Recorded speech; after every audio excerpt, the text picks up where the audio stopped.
Whoop. There, maybe now you can hear me. You couldn't hear me before, could you? All right, welcome back to the Rockford Ordinance. The world is really weird today. Tommy's in first. I don't know what the hell's going on.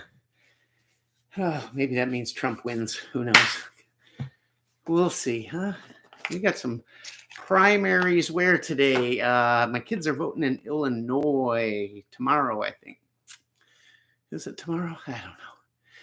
Anyhow, no good choices down there. The guys that are good choices just aren't going to win. They don't have the backing. So who knows? But, man, we had some big stories this week, huh? New York, that changes everything. The wording by Thomas just changes it all. He looked forward into future, because the minute they lay down a judgment, they immediately go to work on how they're going to get around that. But he kind of, who knows if he covered all bases, but it sure looks and sounds good. He covered everything from mag bans to you name it. I mean, he went at it, and they're roasting him for it, What did I see? Something about Thomas. Well, the left is taking aim at Thomas now, they're, I thought they're supposed to be tolerant. And, that would be one of their boys, you would think, being as he's African-American and everything. Who knows? They don't care. They go after whoever is after their agenda. But, hey, it was a good week all in all. It changes the whole background of everything. And I hope there's more to come. I'm sure there will be. And, guys, no matter what you think, it's because of the work you do, I do, everybody does, 2AEDU does. Every little bit counts. So don't sell yourself short and say, well, what I did really didn't matter. I made some phone calls, I didn't get any responses, this and that. It all matters. It's just another, piece of a grain of sand in their panties, just something else that can rub them raw a little bit. And fortunately, they never stop. They never give up. I'll give them that. Boy, they are relentless, man. But hey, we've been winning, and that is a good thing. Start off with a little fine tobacco and my favorite peach Red Bull. Who saw the videos? The last video I put out on the 590. We did take 2 of the 590.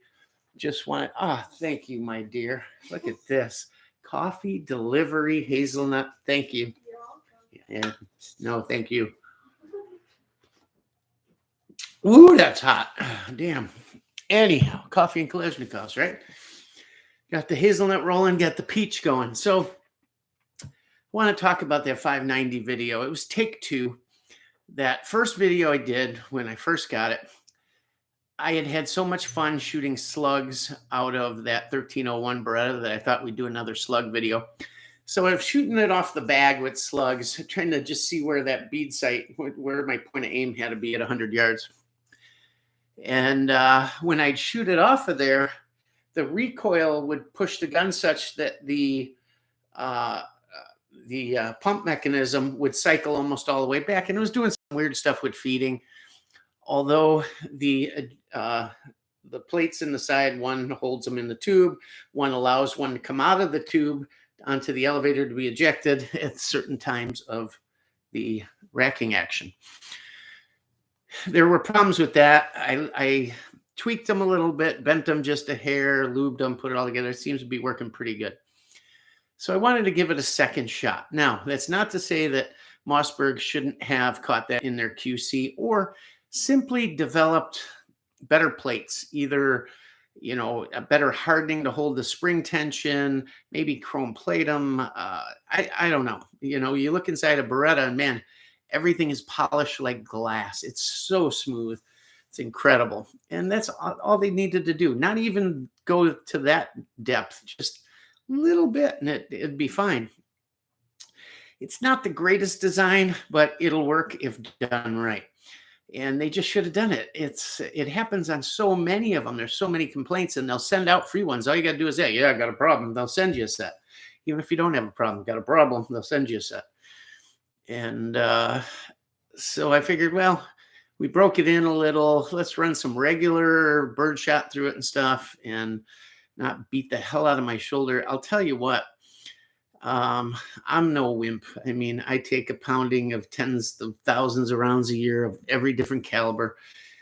And I shoot a ton of shotgun throughout my life. You guys know I grew up a trap shooter. And shotguns I've shot more shotgun rounds than any other rounds combined. And including slugs and all kinds of stuff. But 3-inchers through a pump gun, a non-semi-automatic, really beats you up. You might as well shoot it through a single shot or a side-by-side or God knows. There's nothing to absorb the recoil to take some of that backwards pressure and use up some of it before it drives straight into your shoulder. No matter how well you grip it, how well you push it in your shoulder, all of that, that's just a lot of power coming back. They jolt you pretty good. You develop a flinch almost. You see in the one video, I flinched like crazy on that shot because to do that video, I probably ran 43-inch slugs. I mean, like a 35 at least. That's a lot of pounding. I'm surprised. I looked, I wasn't bruised. Usually when I shoot that many, I got a bruise no matter what. But 2 3/4, not so bad. They're still stout, but those 3-inchers, boy. And it seems especially those Federals, man, oh man, they got a wallop. But I short chucked one. I was shooting them kind of fast, and I came back and I short chucked it, and I knew I loaded the empty round back in. So I think when I did that, it failed then to feed the next one. So I gave it a pass on that. So really, other than that, the gun worked flawlessly. It truly did. It was very tight on the first mag tube of shells, which were birdshot, I think. It was a little bit tight, and it just felt like it needs some lube, but it kind of wore in. The next 7 or 8 or 9, whatever it holds, were fine, and it went from there. And if you guys saw the first, when I was shooting at the steel target with the birdshot, saying birdshot is not recommended for a self-defense round. However, I believe I won't recommend it, but I believe it's grossly underestimated, because at household ranges, the average house, I don't know, 20 feet, 30 feet. That's a long way in a house, 30 feet, right? At 20 feet, that pattern might be that big. Maybe. And that's still an ounce of lead coming at you. Hell, it hasn't gotten out of the shot cup yet. It's essentially a slug coming at you. And it's going to take you off your feet. I can pretty much guarantee you that. It's just like hitting with a slug. You're not getting peppered. It's not spattered out. There's no pattern. It's one hole. I got a pretty big house, and if I shot across my basement, I don't think the pattern would be open more than that. I highly doubt it, that it would even be half of that. So I'm shooting, and I shoot whatever it was. I think it held 8 plus 1. And on that last round, last round. Was it last round? Either last round or second to last. I looked down, started to look toward the camera, and then I heard pa-dung, the target fell. And I played it off like I knew it was going down, you know. It knocked that damn target over. That torso steel plate weighs a ton. The base weighs a ton. It's 1/2 inch or at least 3/8 steel plate AR-500 on the bottom of the base that faces me. The backside is steel, but like 1/8 inch. And the sides and the top plate and the 2x4s and the big things that hold the 2x4s, it's so bottom heavy. I cannot believe that thing went over on birdshot, but it just goes to show you the punch that stuff packs. And then we went at it with 00 buck, and that knocked it over on like the 3rd shot or something, 4th shot. Then I shot 2 3/4 inch. What were they? black whatever tactical. Black Aces tactical. And granted, I think I missed one or two, and it didn't go over. I was kind of shocked. Those slugs they look like Brenneke slugs, but they're kind of weak in a way. The buckshot took it over like nothing, and then we went to the 3-inch and one shot, and boom, that thing went over. But if you guys saw how fast I was shooting those rounds, as fast as I could go, and with the exception of 2, maybe 3 shots of all of them, they all hit that steel, pounded it dead center. That's how fast you can be with a shotgun. And there's a lot of action going on there, you know. And we're not talking about shooting all birdshot. It was slugs and buckshot, and the buckshot wasn't opening up all that far at that range. With practice, you can be very accurate and very fast with a shotgun. I know I shoot a shotgun well, and this is not patting myself on the back. I watched the video and I was kind of shocked. I was like, damn, wow. I mean, watching that, I am fully confident in my abilities with a shotgun. Whether it's reloading, whether it's quick reaction, whether it's, you know, what I call jump shooting, just popping it up and boom. That is such a great defensive weapon. And I've gotten away from it. I really have. And I may move a little more toward that direction for personal protection in my home. It's just such a great weapon. It's the problem with shotguns is feeding them, right? They're just hungry beasts. and how much can they hold? I mean, if you got a Vepr with a 12-round mag, 12+1, that goes quick in a gunfight, guys. It goes real quick. And 9, 8, 6, you know, let's say you got your bird hunting 870 around, you got 3 rounds, whatever. I mean, you got to have a way to have ammo handy, easy to carry, easy to feed. Then again, if you can't clear your house of an intruder with 9 shots, you might want to hang it up and keep your cell phone nearby. But that being said, the gun ran really well. And I had fun with that video. I had fun with that target. And it just, sometimes videos fall into place. Other times you hunt and search and try, and how am I going to present this? And how am I going to go through it? And it kind of did itself. When that target fell over on the first one, I just kind of played from there. And then at the end there, I had brought all the tactical shotguns with. I was going to do a complete comparison of them. But I had a rifle with too, and I'll get to that. It's a video you're going to see premiere right after this, so stay tuned. We're going to premiere a video on the SAM 5. So I brought the SAM 5 with, and to do a whole thing with 6 tactical shotguns, I really wanted to give this 590 a chance first. So, and the way it was going, I just had fun with it. And at the end there, I wanted to bring out that 1301 so bad. And partially, a lot of these Mossberg fanboys in the first video kind of set it up.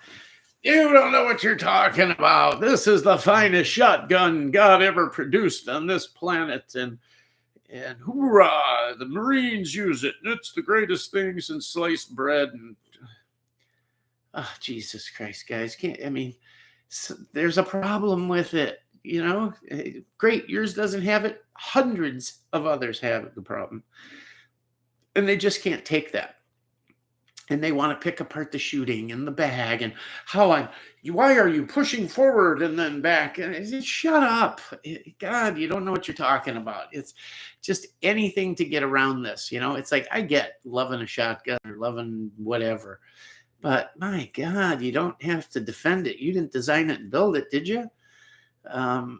There was a problem. It was obvious. I showed it time after time after time, and do a quick search. Thousands of people with problems. And the guy that finally figured it out, everyone's like, oh, thank you, thank you, thank you, thank you. They piled on by the hundreds, you know. There's multiple videos and on and on. Anyhow, I thought, fun little shot when I said, Well, the Mossberg just can't compare. And I whipped that thing out. Did you see how fast that friggin' thing was? Oh my God. Again, it just shocked me.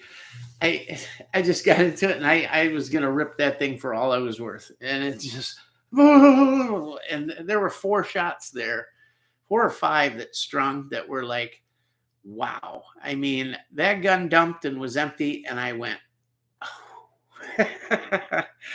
It just unbelievable. I can't believe I didn't outrun that gun, that trigger didn't outrun it. It was so fast, and that gun kept up. I could not believe it. I was awestruck when that happened. And then I came back in and did the second one. We got to do that again. And I let 3 with a pause and then the rest. And I said, I even took my time. It just worked out hilarious. I thought it was personally, I thought it was hilarious. Maybe you guys didn't see the humor in it. I hope you did. And then the shotgun over the shoulder and whistling, just walking away like, there you go, Mossberg boys. You know, did my job. God, it was just funny. And it was all meant in good fun and tongue in cheek. But I just thought it was really, really funny. So I hope you guys got as much out of it as I did. Maybe you didn't see it the way I did since it came together like that. But hey, I'm more impressed with that gun than I ever was. I'm not saying, hey, I own it, right? I bought it. I think it's beautiful. I think everybody should have one. I'd like an A1 still because that is what the military has. But I just love that idea of the trench gun, you know. But I'm going to get an A1 too. And I will get an M4 as well. And yeah, I like shotguns. Why not? More shotguns. Yay. I hope you guys like them too. I'm even tempted to try out a new 870 tactical to compare to some of my older 870s and show you guys what the differences are between like my old beautiful Wingmasters and the new ones. And I almost don't want to do it because I don't want to be saddened.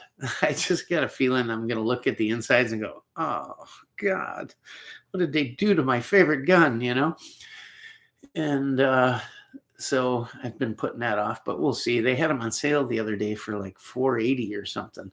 Seemed like a good deal. I don't know. Anywho, oh, and then the peach Red Bull thing, I thought that was funny with Brandon Herrera too. Wouldn't that be funny if they came and sponsored my channel? Highly doubt Red Bull would go for that one. But anyways, it was fun. So then we got into the SAM 5, and you're going to see a video after this. The only thing I got to do is do a quick thumbnail picture. I was trying to do it, and that's why I was late. I just couldn't get my computer to pull up the screenshot right. Anyhow, it was just revisiting it. We really hadn't put an optic on it because I couldn't get a stock that would give me the proper cheek weld. So what I had done was take original Bulgarian furniture, Bulgarian Bakelite handguard and gas tube cover, and a Bulgarian salmon stock and grip, and make it look like an original Bulgarian gun, right? I really want that to go on the SAM 7 because I think I'm going to go the modern direction with that. I think I'm going to get the Arsenal military furniture for it.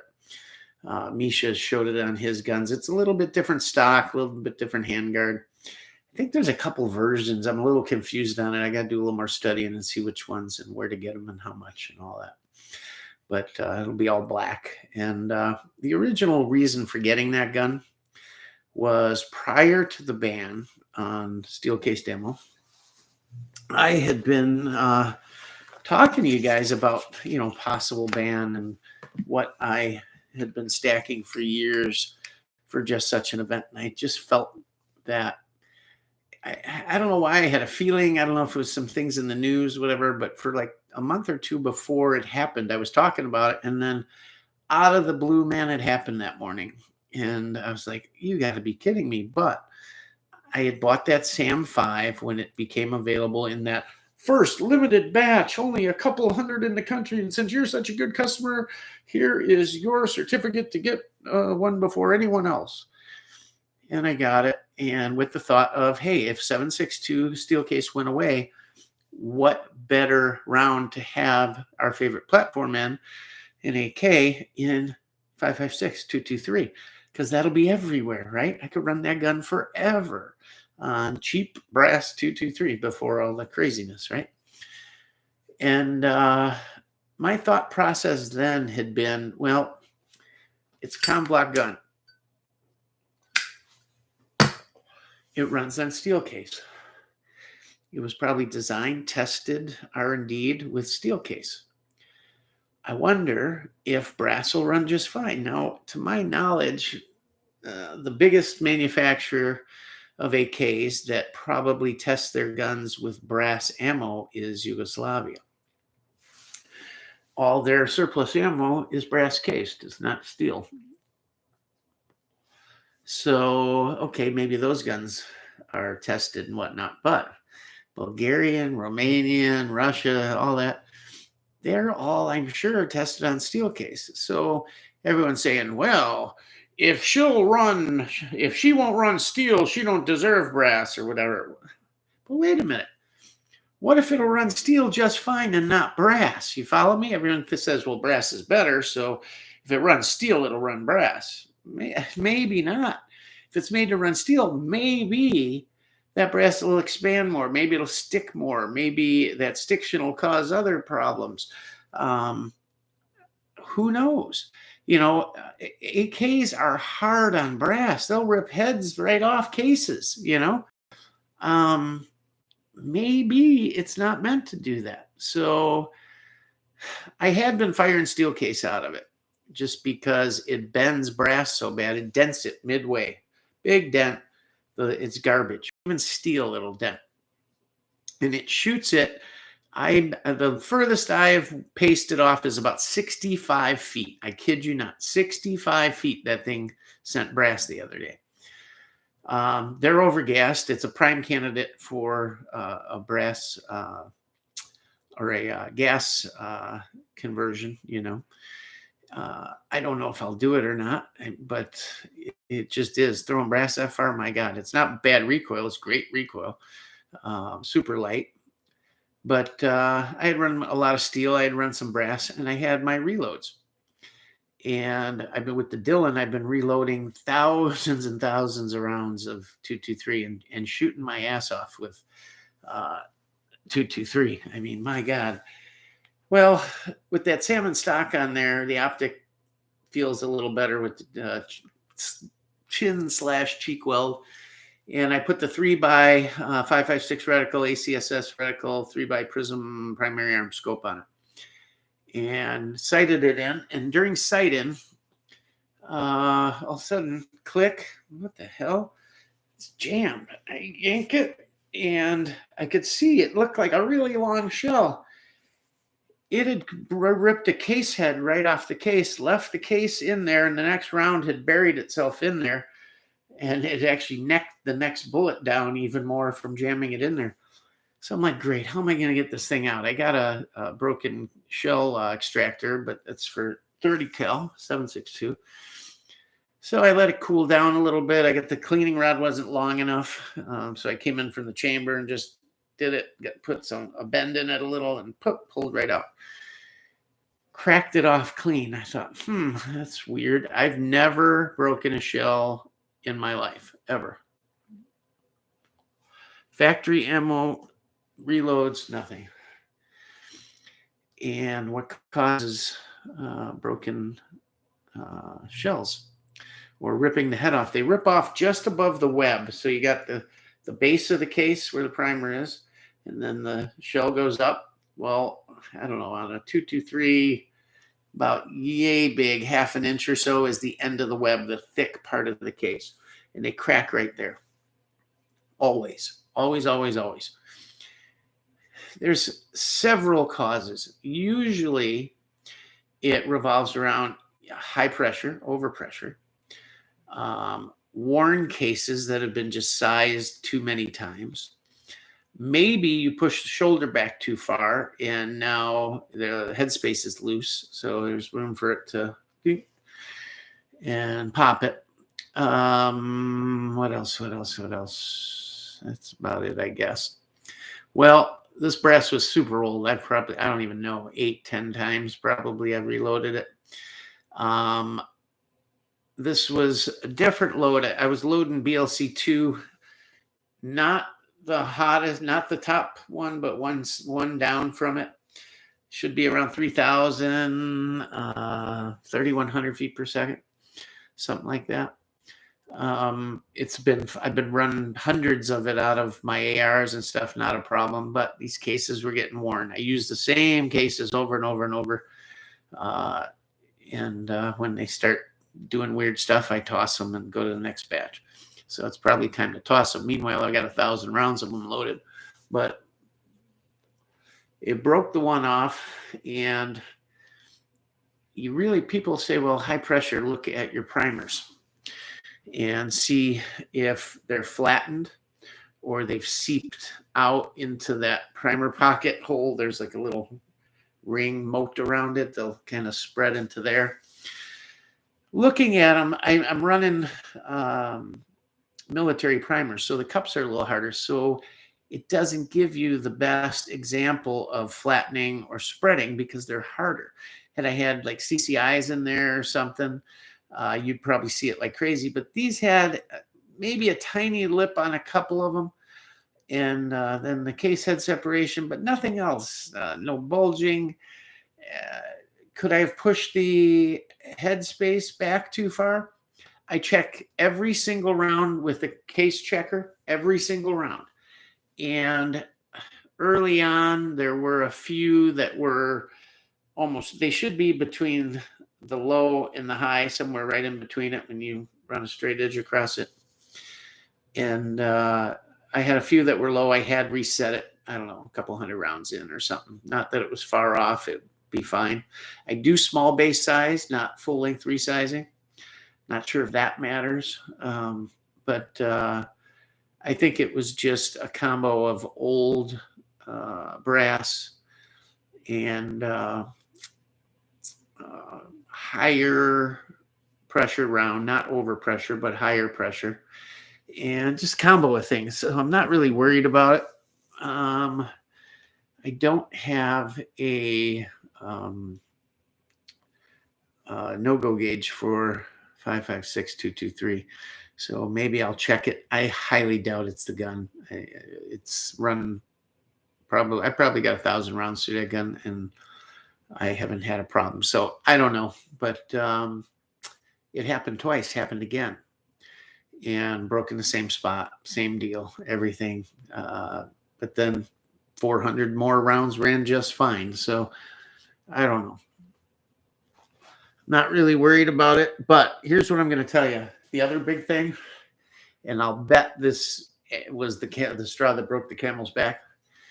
BLC2 is very temperature sensitive, as are almost all ball powders. But BLC2 is known to be temperature sensitive. And I noticed it loading 308 a couple of years ago that rounds that I was shooting in the winter were just fine. And come summer, they would start showing signs on the primers and stuff. Same round, not even close to the top. And it would start showing signs of high pressure. And if you watch that video later, you'll see I am drenched in sweat. It was almost 100 degrees, 95, 98, something like that. So that I'm positive put it over the top. So that ammo I'm going to save for colder, cooler fall days to come, I think.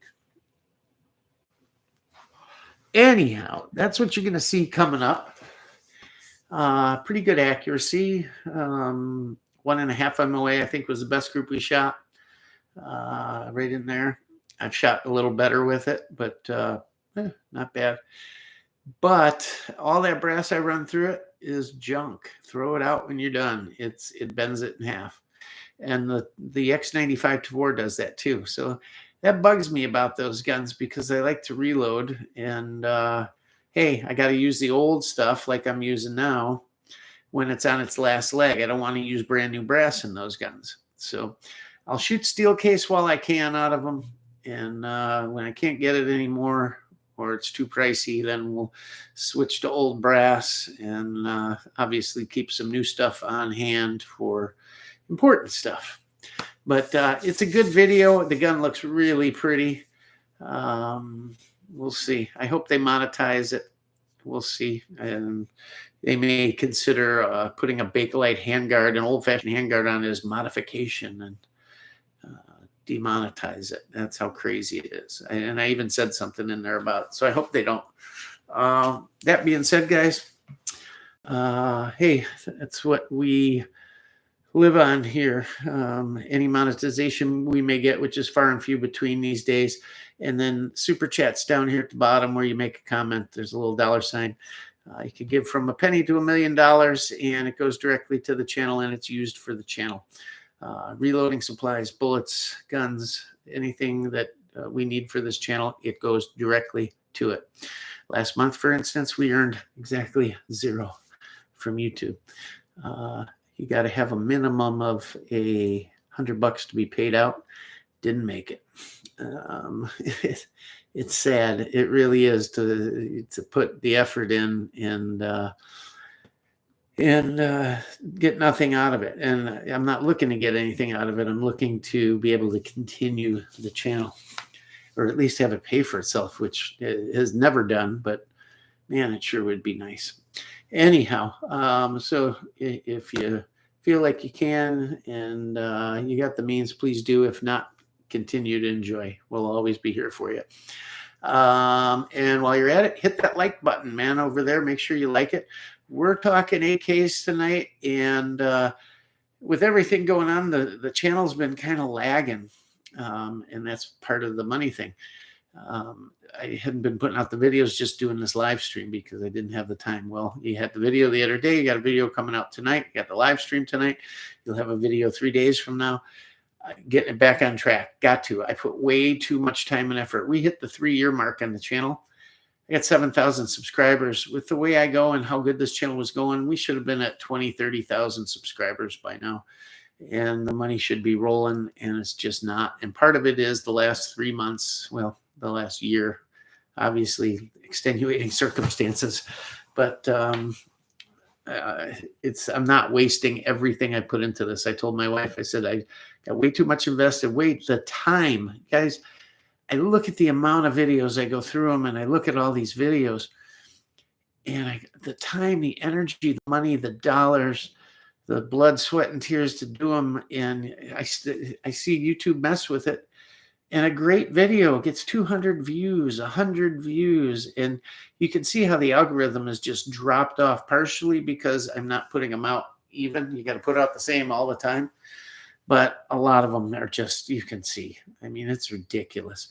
So please, when you can, share them on your Facebook, share them with friends, stuff like that. It helps.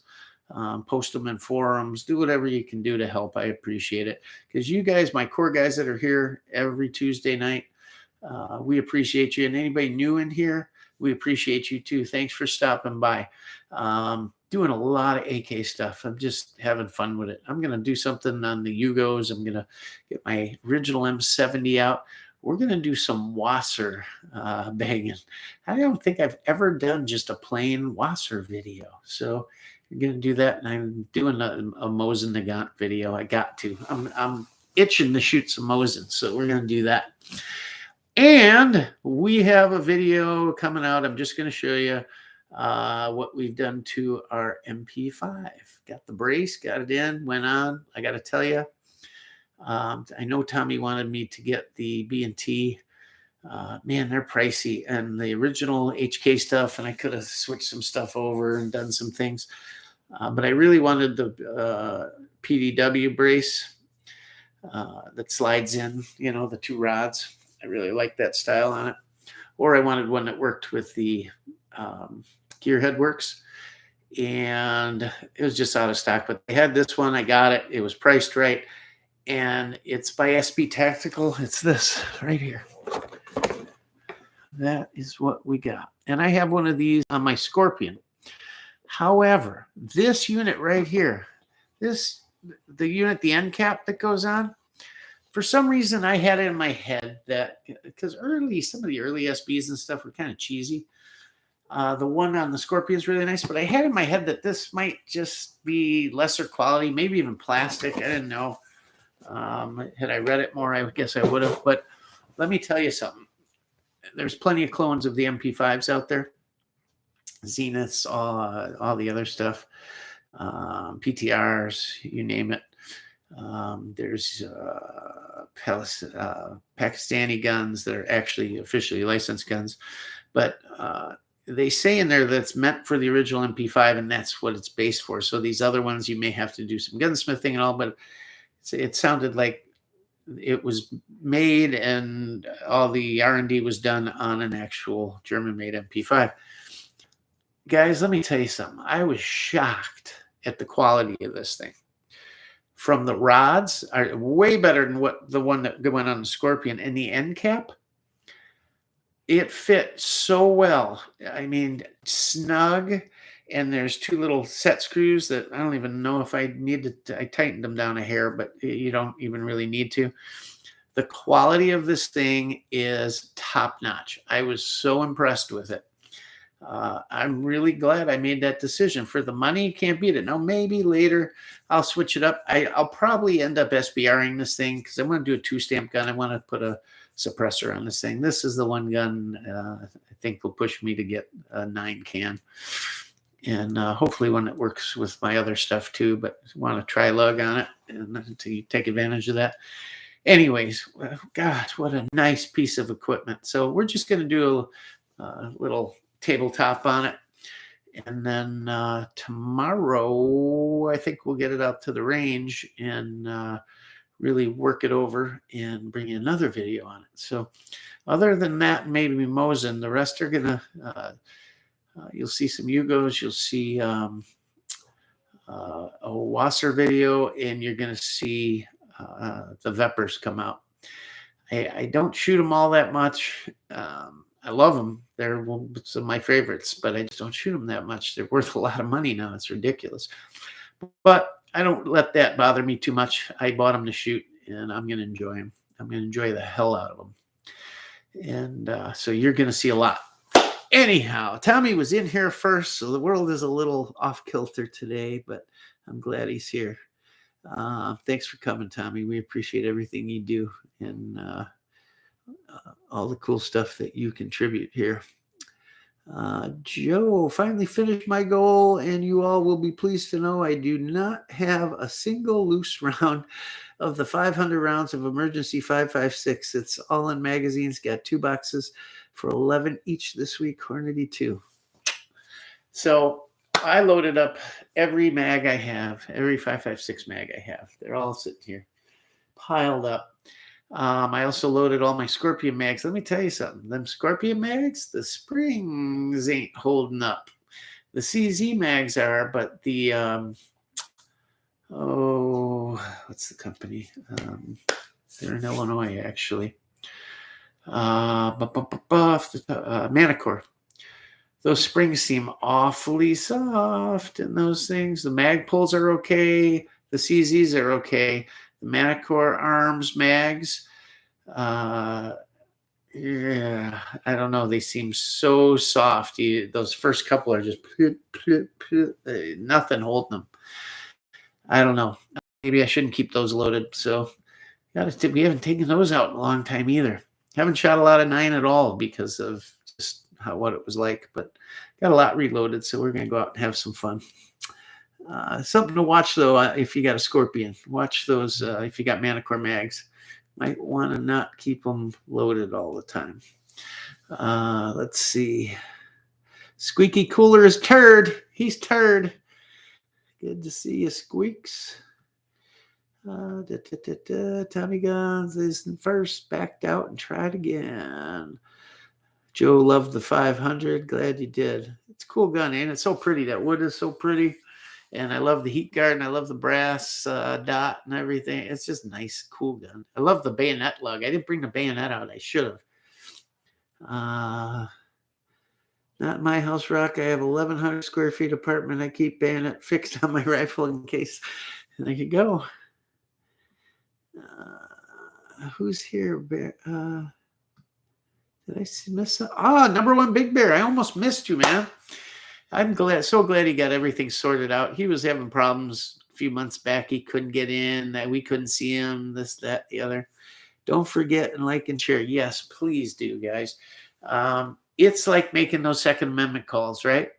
You think, maybe it doesn't do anything. It does. We've been winning.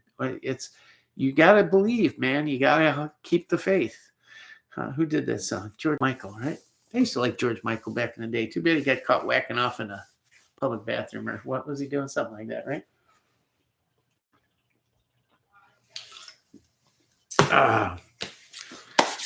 In college, man, he was a stud, that guy. What the hell happened? Went awry somewhere, huh? Everybody wanted to look like him. The ripped jeans, the biker jacket. That was me. I was a clone, baby.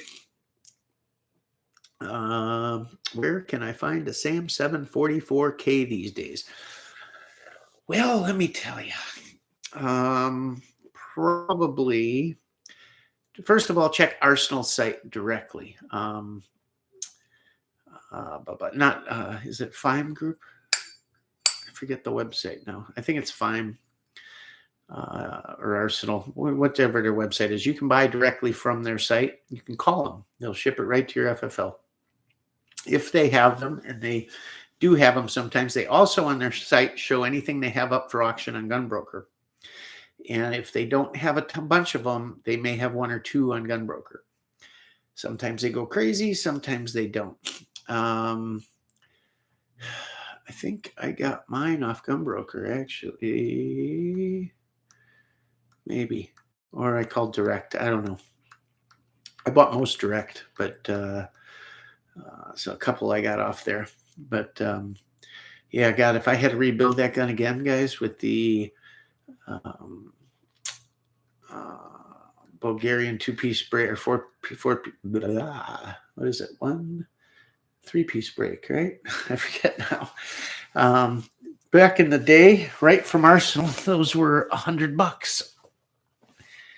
Then they went to 200. Then they started auctioning them, and I saw them go 300, 400. Crazy. Whew. I'm glad to say I have a couple put away, and I think all 4 of them might have cost me under 400. But to rebuild that gun, to put the 3-piece flash hider on it, the brace on it, which is it was done in conjunction Bone Steel and what's the company? Come on, starts with a C. Can't remember. CNC Warrior.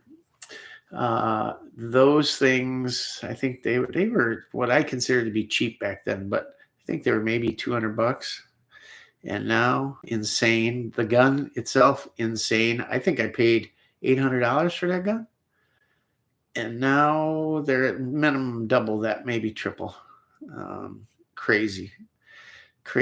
And then what else is on that gun? Oh, put the RS Regulate rear mount on it, because you can't use a regular mount because of the fixed sight on the dust cover. So it's got to be a rear canted RS Regulate, and the dot. And what else did we put on that gun? It's around here somewhere. I think I figured it out. At today's prices, the gun would be between $4,000 and $5,000, all done. And guys love it. They all come in, I'm making mine just like yours. I'm doing one up just like yours. I'm like, holy moly. I mean, and the finished gun, I mean, what would you sell it for? Because it's done right, it's all Bulgarian, except for obviously the brace and the RS Regulate. But what a nice gun. God, what a nice gun. I don't blame you for wanting that. And I don't know if I ever told you guys a story, but all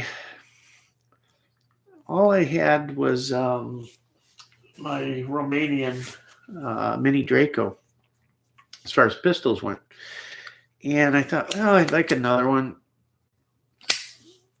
The Mini Draco was just kind of rough like a Wasser, but I got the Manticore Arms Alpha rail on it, and all I'm looking at it right now. Angle brake, angle grip, flash hider, red dot, and Magpul grip, and the original SB Tactical brace that slides under the grip, and a drum and stuff. And it's a cool gun and all, but kind of a range toy, where that Bulgarian just seemed real, you know.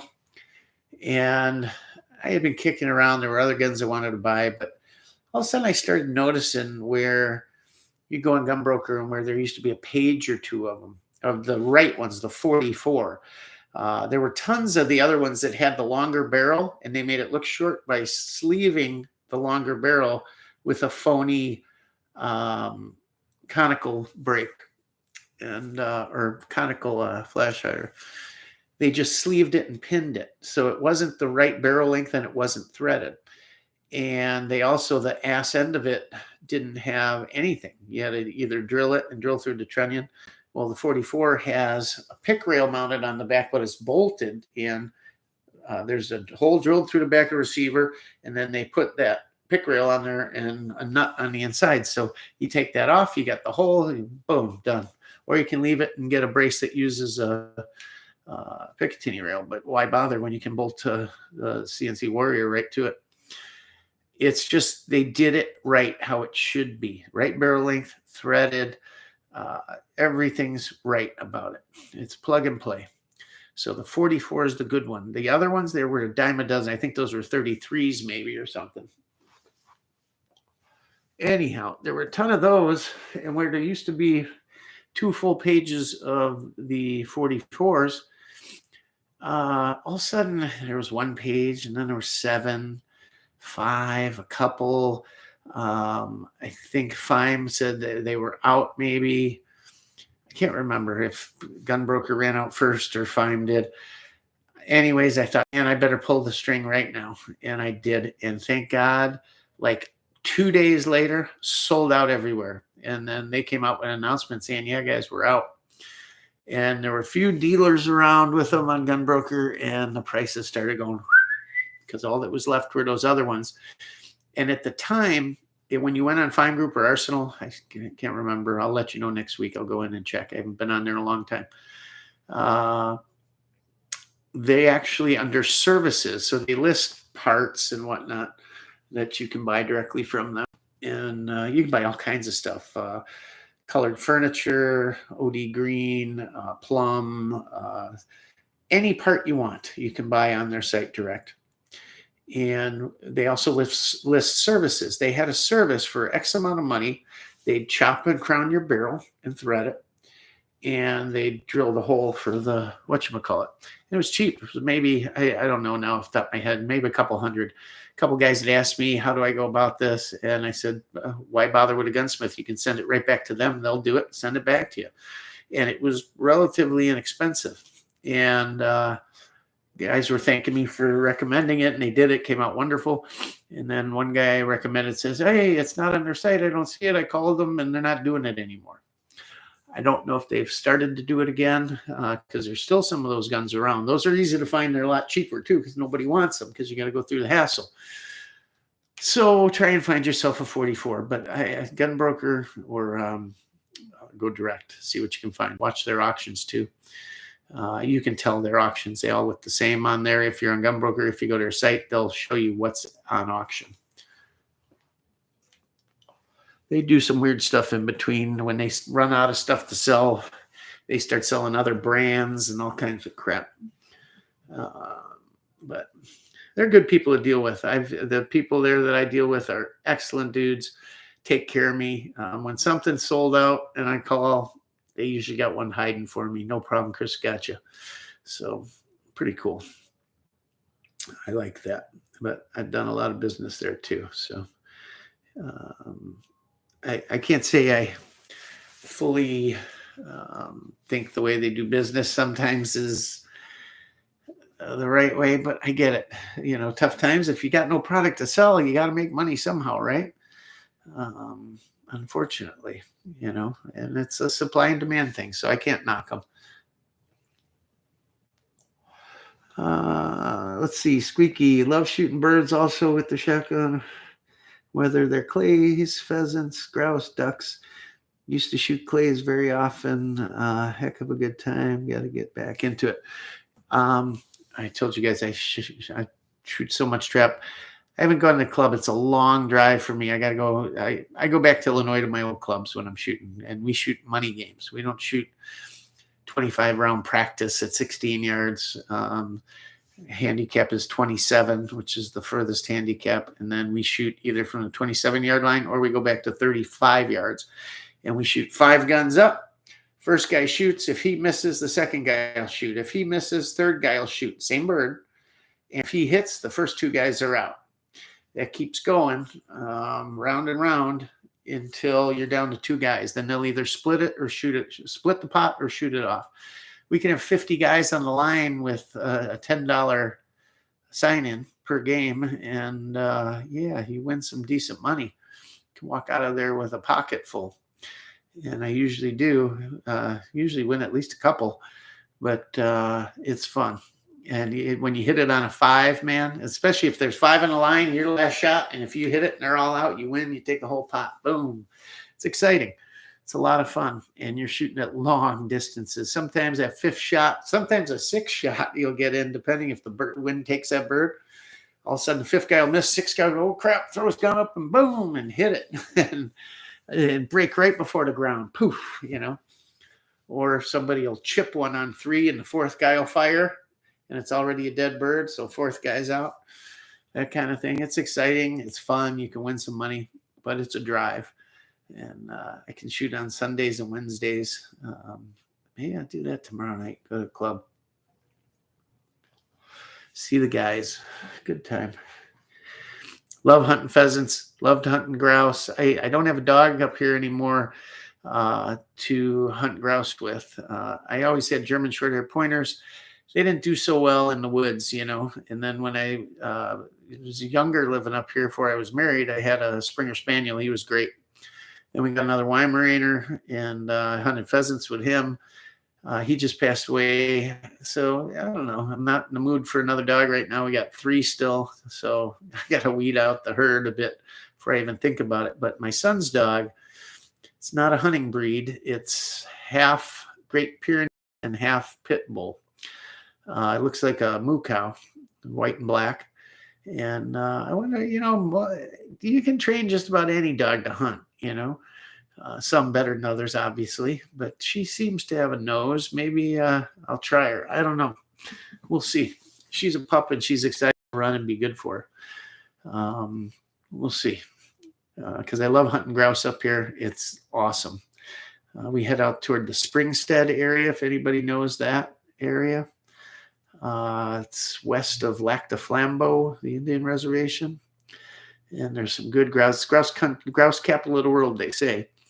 I've never shot waterfowl, believe it or not. I live on a lake and I've never shot waterfowl. I never even looked into it. I don't know. Can I build a blind off my dock or off my shore or go across the lake to the DNR land and anchor my boat and camouflage it and shoot ducks? I don't know what the rules are. Some guys, that just seems like such a, these guys got huge investments in decoys and boats and camo and calls and learning all that. And what kind of ducks and what is that? Can I shoot it? Can I shoot it? Christ, it's hard enough hens and cocks, you know. But yeah, I'd like to. I could step out my back door probably and do it. I got to look into it. If anybody knows or anyone's from Wisconsin and knows, let me know. I'd like to know. Or I like how they hunt out of those ground blind things for ducks in cornfields or geese. They lay down in these things. I can go down by the kids and get one of those, sit in a cornfield somewhere. I guess you got to be, I mean, could you just pick any field and they fly over? You got to be in a thing where they're going to water or what? I don't know. I know everything there is to know about other hunting. I don't know a damn thing about ducks or geese other than they make a mess. And I like duck. My mother-in-law made great duck. God. Catch a rerun of The Old American Rifleman. Throw the shotgun at the intruder until you get to that high point. Viper or Fleet or Tavor. Yeah.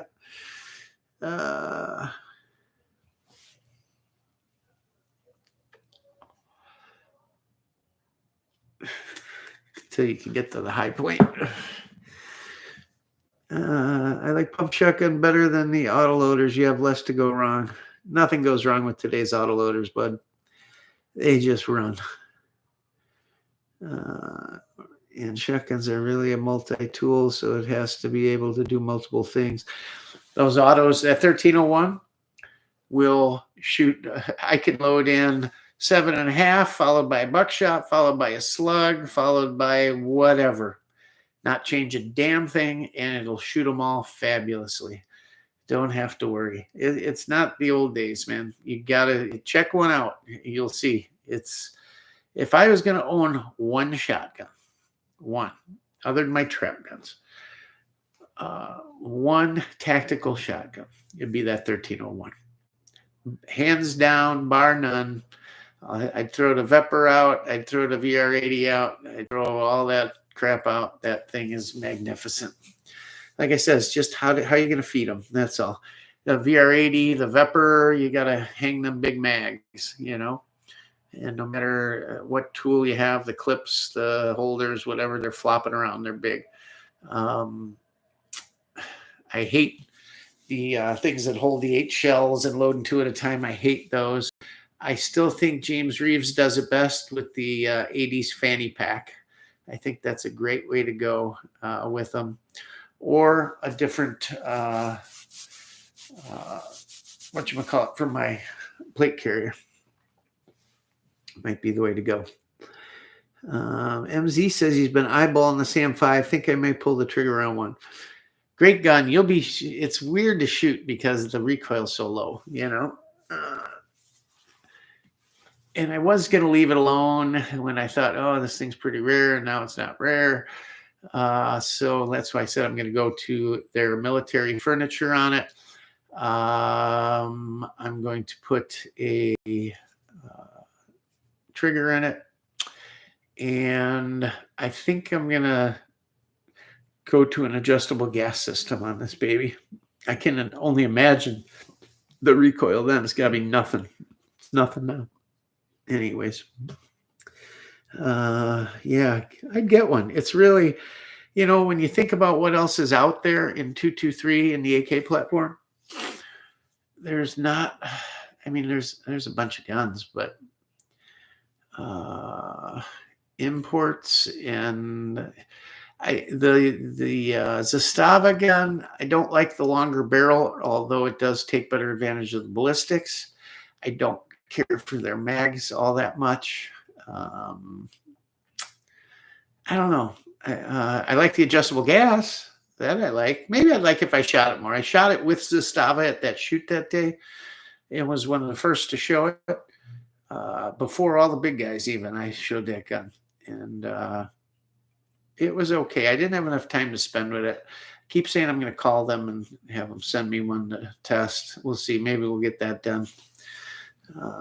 Give them a buzz, see what they'll do for me, if anything, and we'll go from there. 5.5 pounds because 45 ACP, but almost no recoil, even with just a brace. Chase, barely 600 for everything. Wait, Joe and Alan, I used Foxtrot mic lower in CAC bolt and barrel. Them Arrow 9-inch rail, flash can extends just safely past rail. That's what I did on the on my 10.5-inch AR. I did the flash can. It looks like a longer gun because I got like a 12-inch or 13-inch rail on it. And so that CAC flash can, well, actually the CAC didn't stick out far enough. I didn't like it. So I went to a Midwest Industries that was a little thinner and fluted and a hair longer. So it just looked better. And I put that on it, and it extends just the right amount to look good coming out the end. And I'll tell you what, it really pushes the sound and flash down range and makes that gun very comfortable to shoot. As far as ARs go, man, that's close to a grab and go gun. It really is. I really like it. I've been meaning to get these ARs with that I have adjustable gas blocks on and take them apart and clean them. But that requires pulling all the rails and everything. And but I guess I should before they're locked down there permanently. Let's see. Oh, you did a 45 AR? Wow. I still want to do like a big bore AR. What the heck is all this? Naked HD XYZ. We have more cheap sex than Tinder. Oh, I don't have any moderators in here, do I? Oh, damn. We got somebody in here being a doucher. Let's get rid of them, shall we? Put user in timeout. Yeah, we'll put them in a timeout. And then we'll hide them or remove them. Remove. I think I'm removing them. I'm trying to remove them. It's not removing them. Hold on, guys. I'm sorry. Message deleted. Okay. Yeah, they all got deleted. Okay. Did you guys see that? That was weird. Never had that happen before. Some jokester. God, if they got more than Tinder, maybe we should all jump on, huh? Let's see. I see Tommy's trying to talk to me, so I'm going to get through some of these quick and catch up here.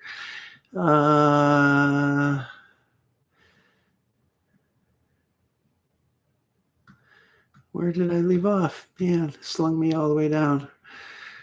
Okay, where can I find a CM7? Reruns, pump shotguns, chase A. Get to shooting it if you didn't ask how far it throws it. Train the dog to go fetch. Yeah, right. I have a 7.62 by 39 surplus. Separate case heads like once in all the years. Yeah, I've never had it happen. It was weird. Would love to help Rock. Can't do money right. Joe, no, that's never a problem, man. Don't worry about it. You go if you can. Get one with the folding rail system. RFM5 one thing. A limited edition. I don't know what he's talking about. Get a Sega. Yeah. Take the Vepr over to Segas. Been so long since you've been here. I feel new. Putting this on an AK low profile ADM mount. At this point, if I could swing one, I'd buy a 5.56 Palmetto AK. Yeah, their stuff's up to par now. Really is. I told you guys a ton of times that when I shot 2 AEDUs, what a great gun. I was really impressed by it. Got a BCM 14-inch, 5-inch PW upper to put on a BCM lower I had forever. Awesome. Can't go wrong with BCM. That's another good Wisconsin company. God, you got Midwest Industries. You got Bravo Company. So many good gun companies up in Wisconsin. I see I buy ammo 100 rounds at a time lately. Ellen, at a time. This was nothing, right? Short even break even on Groove.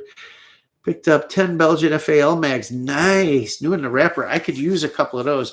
Yeah, have you watched my video on my FAL, the sear cut receiver gun?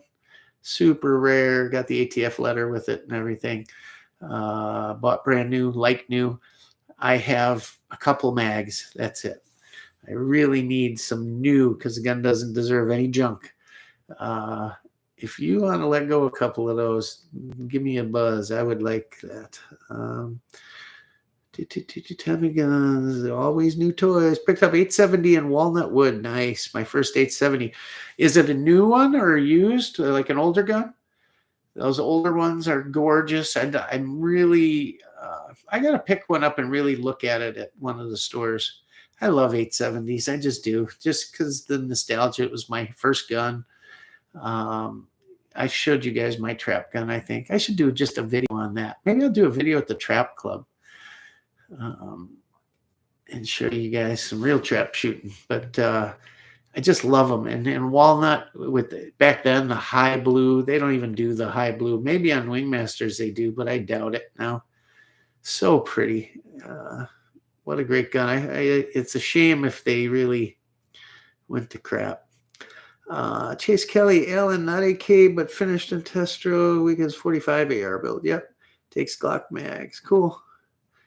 Some of that stuff, everything with Glock mags, none of it turns me on, really. I don't know. And I got so many pistol caliber pistols and carbines. I don't even know what to do with them anymore. Rockford, maybe the MP at length starts at 25 versus what? What do you mean MP? Maybe the MP at length starts at 25 versus the Tabor? I don't get it. Am I being stupid? Probably. That's cool as hell, Chase. I need either 9. Best fix to Manicore mags is B and T. For the, they make them for the Scorpion, do they? I didn't know that. God, their stuff is so pricey. Leave it to the Swiss bastards. My wife is Swiss. That's probably why I have an aversion. Just kidding. 303 British ammo is expensive lately. I got a bunch of 303 British bullets. Sierra, that this particular bullet worked okay for AK rounds, reloading. They're like 310 or 311 or 312. I forget. But they worked. I shot some of them. They seem to do okay. K-Bar, that's what I'm talking about. Yeah, go to K-Bar. Alan, I saw a video recently. Some guy used a guard load, makes a plinking round. That's a million unique and cast lead bullets. K-Bar safe sales tax. Let's see. Barely 600 for everything. I never shot. Oh, God, it bumped on me again. Does anyone know if Arms of America has mil LE discount? One of them does. It's either Arms of America. No, Arms Unlimited does. That's a nice shop. They got some nice stuff. Check them out. That's where I got the MP5. I was going to do pistol build. True American Loretta's here. Good to see you. Gotcha, Joe. Scorpion, I just wanted an HK USC forever, but for 1/4 of the price, just went AR pistol route. I'm super stoked. Get yourself. Hey, what do you guys know about the new Scorpion that's out there? 3+. Tempted to get one just because I got the other 2. I might as well get that one, but I don't know if it's that big a deal. I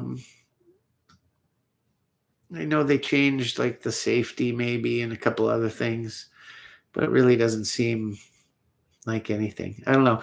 The changes CZ has made on some of their stuff, like the first version seems better, you know? Yeah, I don't know. Kind of bugs me in a way. It's kind of like my Galil, my Ace. I like the original Ace better. Still would like to find one. Squeaky says, haven't done waterfowl for a while. Buddies of mine go constantly when in season, and yeah, they have tons of decoys and money invested in it. I get plenty of geese and ducks without going. Most people say like the geese taste like crap too. I've never had goose, never eaten it. Ducks, I've had domestic ducks. And my mother-in-law always said the secret to them, she would take pounds of salt, like just handfuls, and rub it into the duck all over, crusted in it. And then she'd put it in a V grate thing in one of those blue roaster pans, so it sat off the bottom in the V grate, put it in the oven, and the salt pulled all the grease out of it and ran into the bottom of the pan. So it didn't end up that salty because all the salt pulled with the grease. And the skin would come out the skin was the best. It was crispy and delicious, little salt to it. And the rest of the duck was magnificent. I don't know if wild ducks are the same, but if they are, man, I'd shoot the hell out of them just to eat them. But yeah, I don't know a wood duck from, I know a mallard, that's about it.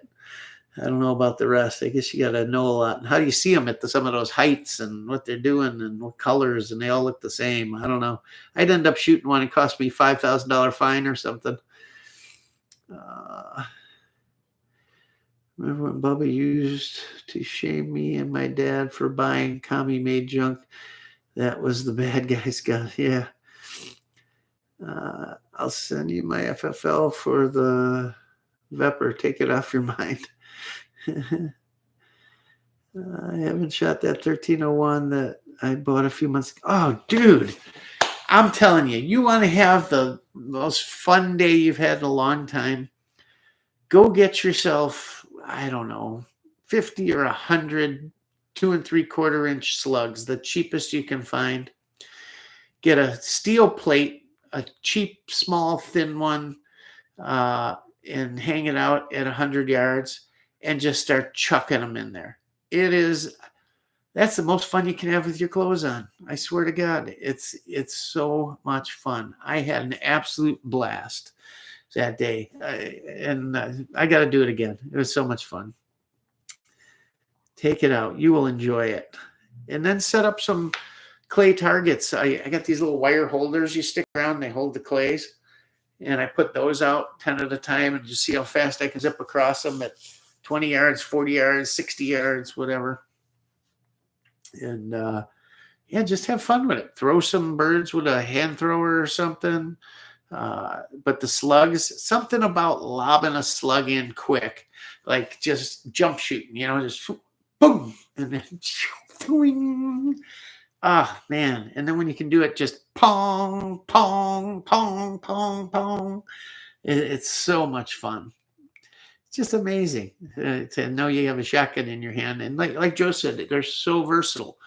You can, you can have so much fun with them. God. Any of you guys seen, I've been seeing Arms Unlimited, I think it is, has a shotgun round that you load 16, I think it is, 22s into it. It's a Hornet round. I don't know how it works. I think at first I didn't understand what it was. I just kind of breezing by it. And the other day I slowed down. I look, I'm like, that's a shotgun shell, I think. But 16, how would you fit 16 in there? Maybe it's not 16. It's 13, 12. I don't know. I think it's 16. Hornet round. And they've had it in their ads forever. But if you go to their site, take a look and see if you can confirm what I'm saying. It looks like a shotgun round that you load the 22s into. Somehow you must close it and load it in your shotgun, and shooting it somehow your firing pin must hit it. It hits something and it must dent all the primers and sends them all at once. That's how it seemed, at least to me. How cool would that be? Wonder how accurate that is. I don't know. You're buzzing all over.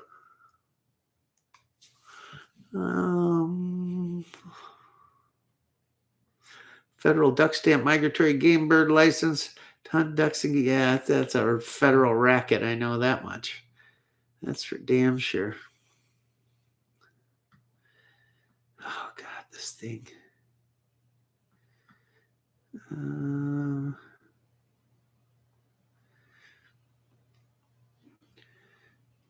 Loretta is doing canning meatballs. Wait, how's the canning, Loretta? Those meatballs smell great. Glad they aren't. But man, I love meatballs. My wife makes the most wonderful meatballs. She like double grinds them and puts pork and I think even some veal in there when she can get it. I can make a meal with that and sauce with a piece of mozzarella over them. I love meatballs. Loretta, you got to get me some meatballs, man. If Joe says they're good, I'm sure they are. Geese are delicious. You just do the breast. It's like roast beef. Huh. Like roast beef. The meat, really? I know it's all dark, but maybe I got to get into this. I would love a PCC chase. I think AR9 effective for me. Okay, I got to get moving here so we can get back to things. Joe Morgan, last batch in canner. We'll send a jar. Don't worry. Yeah, send me one, please. Whichever shop is out of stock. Okay, Joe, I bought one for my best. Oh, God, this guy's jumping in again. Remove. And we'll put them in a timeout, too. Hide user on this channel. How's that work? There we go. We'll do that. Nobody can see you anymore. All right. Let's see. I ran 250 flawless rounds before. Sent him. Covered a mare. Critical duty 9 rounds with a core 15 years. Wow. Impressive. Okay. My mod was 280 to use, buddy, but he doesn't come in here anymore. So I'm going to have to pick one of you guys to mod.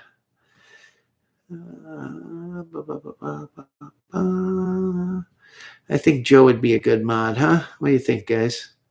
Somebody, let's take a vote on mods. Tommy, Joe, Chase, anybody that's in here all the time. Who wants to be a mod?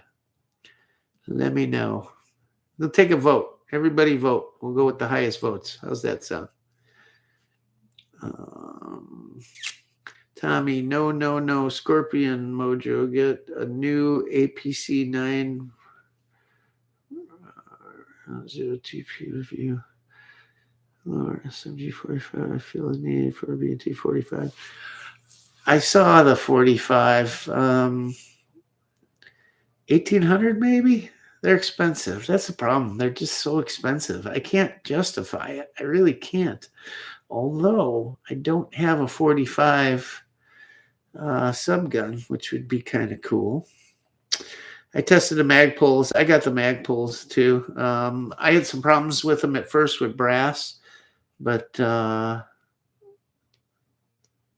you talking for the AK? Yeah, I use them in the Scorpions.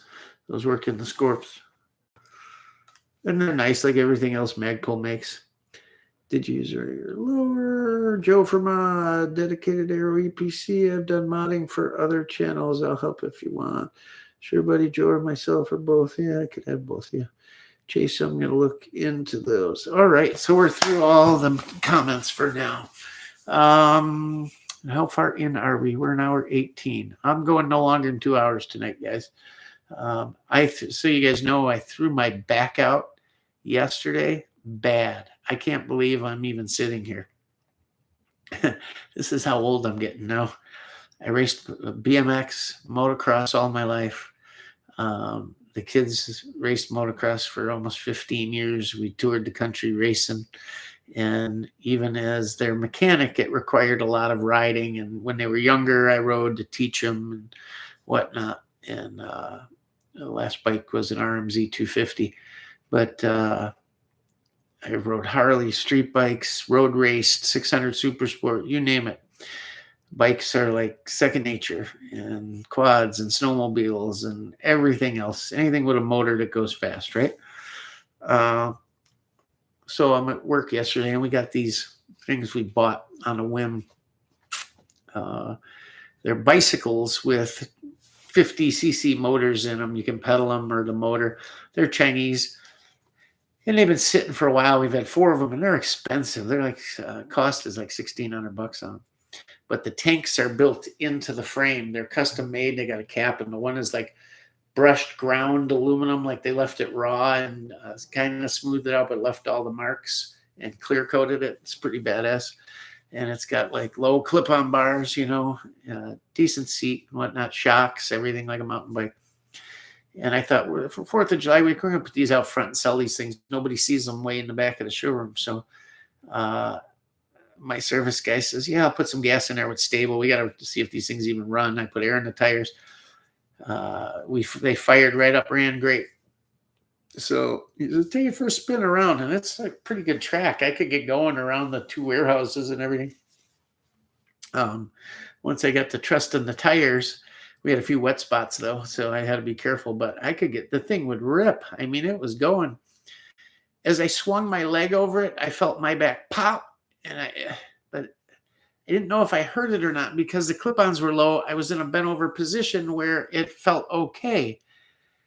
So I start going, I'm like, oh man, I did it. I screwed it up. It's either going to go away in a second. It's not hurting. It's not pulling, but I can tell it's out. But I felt okay. So I did like 3 laps, and the third one pretty good. I was ripping around.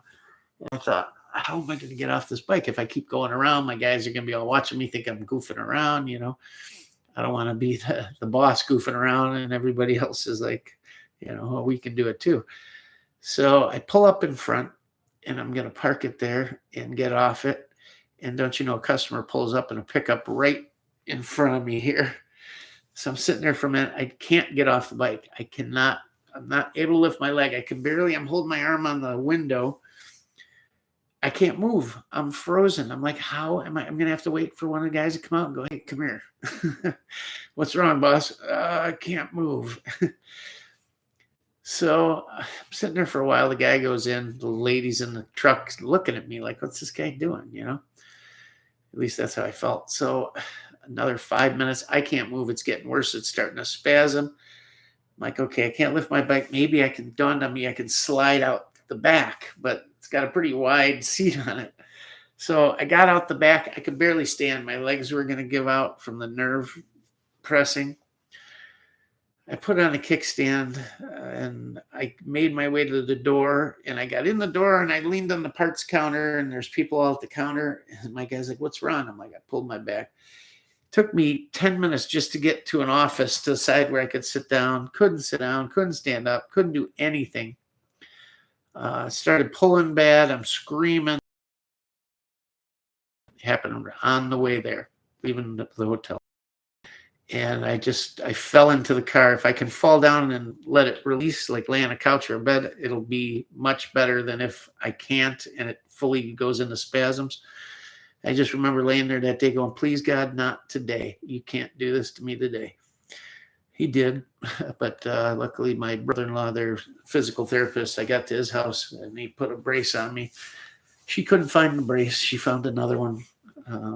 I couldn't wait that long. She was out shopping, so she didn't get home right away. I just made it to the car. I went home, put the brace on, and took some Advil and laid down and woke up 4 hours later, and then took some prednisone and started that. Now today, after the 3rd dose of prednisone, it's feeling pretty good.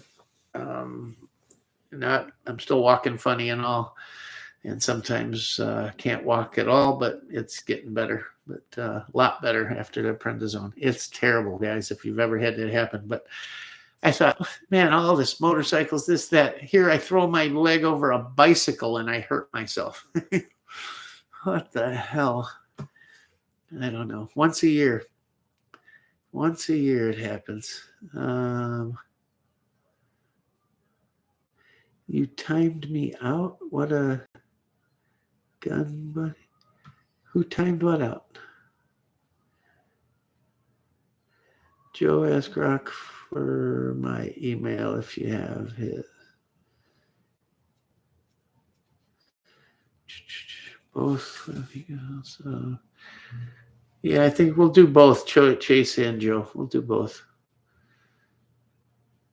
What do you mean I timed you out? I'm not following. Man, I either I don't get some of your stuff or an idiot.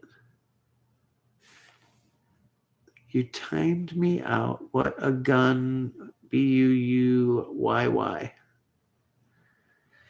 I think he mistypes up. Chase Kelly, date for your research. We'll do Chase. Thank you. I can get a part to a time for everything stuff and do things that way. All right. So anyways, yeah, I threw my back out. So wonderful, right? I had felt my hip popping out for about a week before, just at weird times. But so we are going to put that SAM5 video up right after this. I'll do a preview, an instant preview.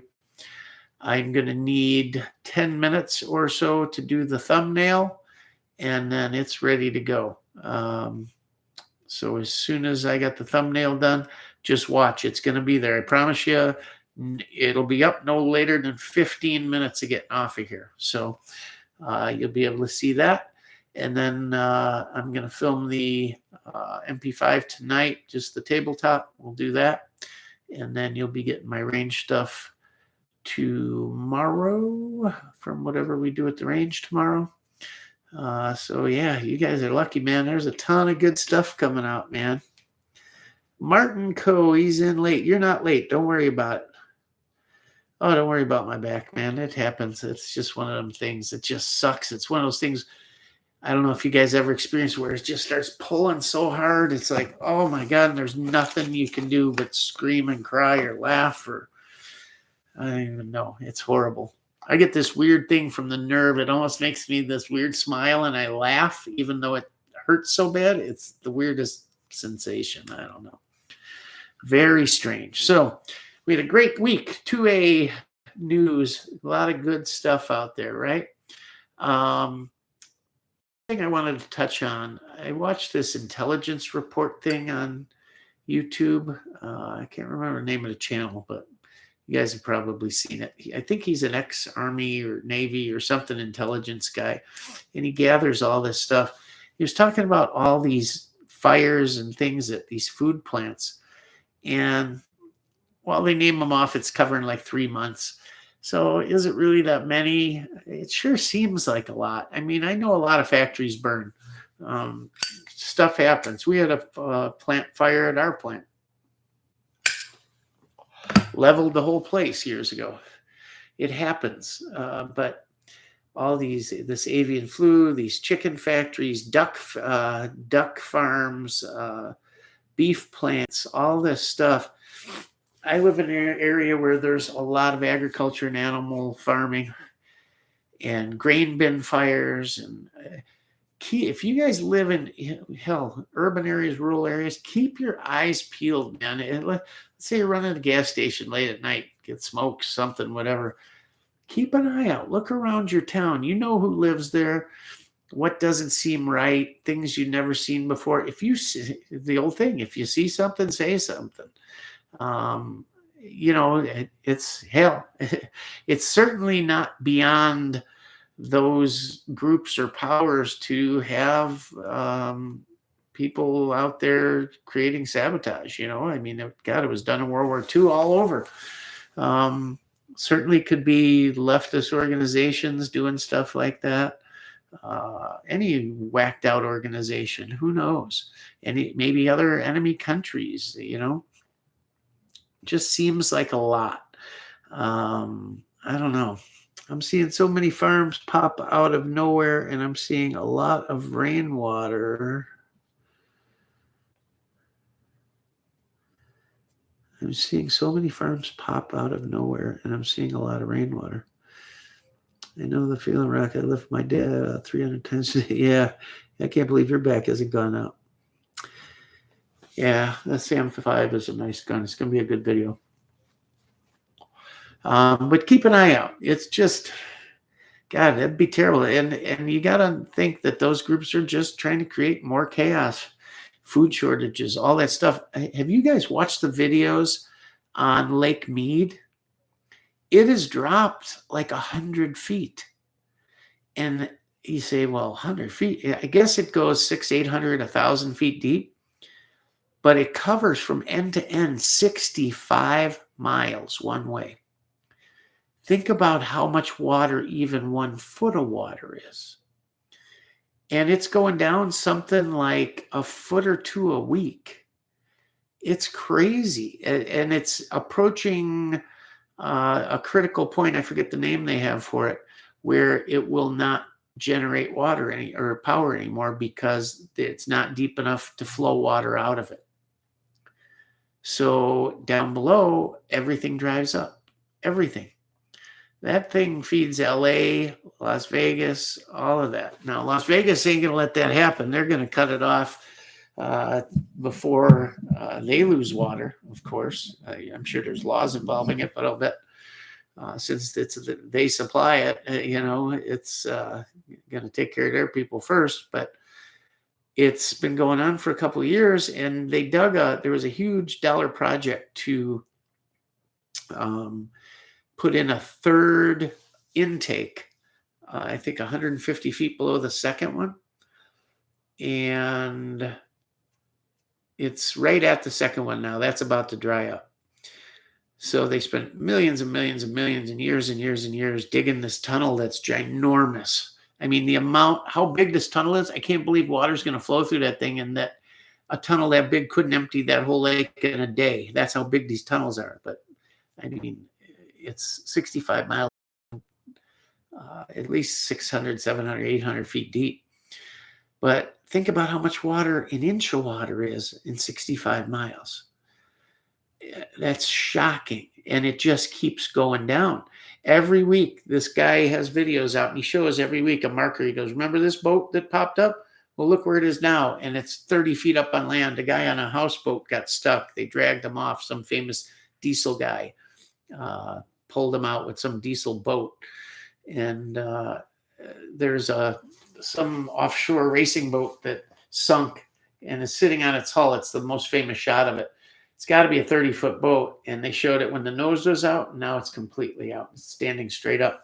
They found barrels with bodies in them, all kinds of stuff. But it's shocking. What is causing that amount of water loss? I mean, I know agriculture, feeding LA, all this other stuff. Even so, for that lake to go down that far, I mean, at some point, close the dam. That's the Hoover Dam, guys. Close the dam. They got to figure out a different way to get water. I mean, I don't know. You just keep draining it? It's Colorado River. What the hell? It's scary. What happens when the land that water irrigates with all the crops that it supplies here, the country with, vegetables, fruit, this, that, the other? What happens when that goes away? That's a major food shortage. I'm sure there's grazing land, all kinds of stuff. Dairies, California's huge.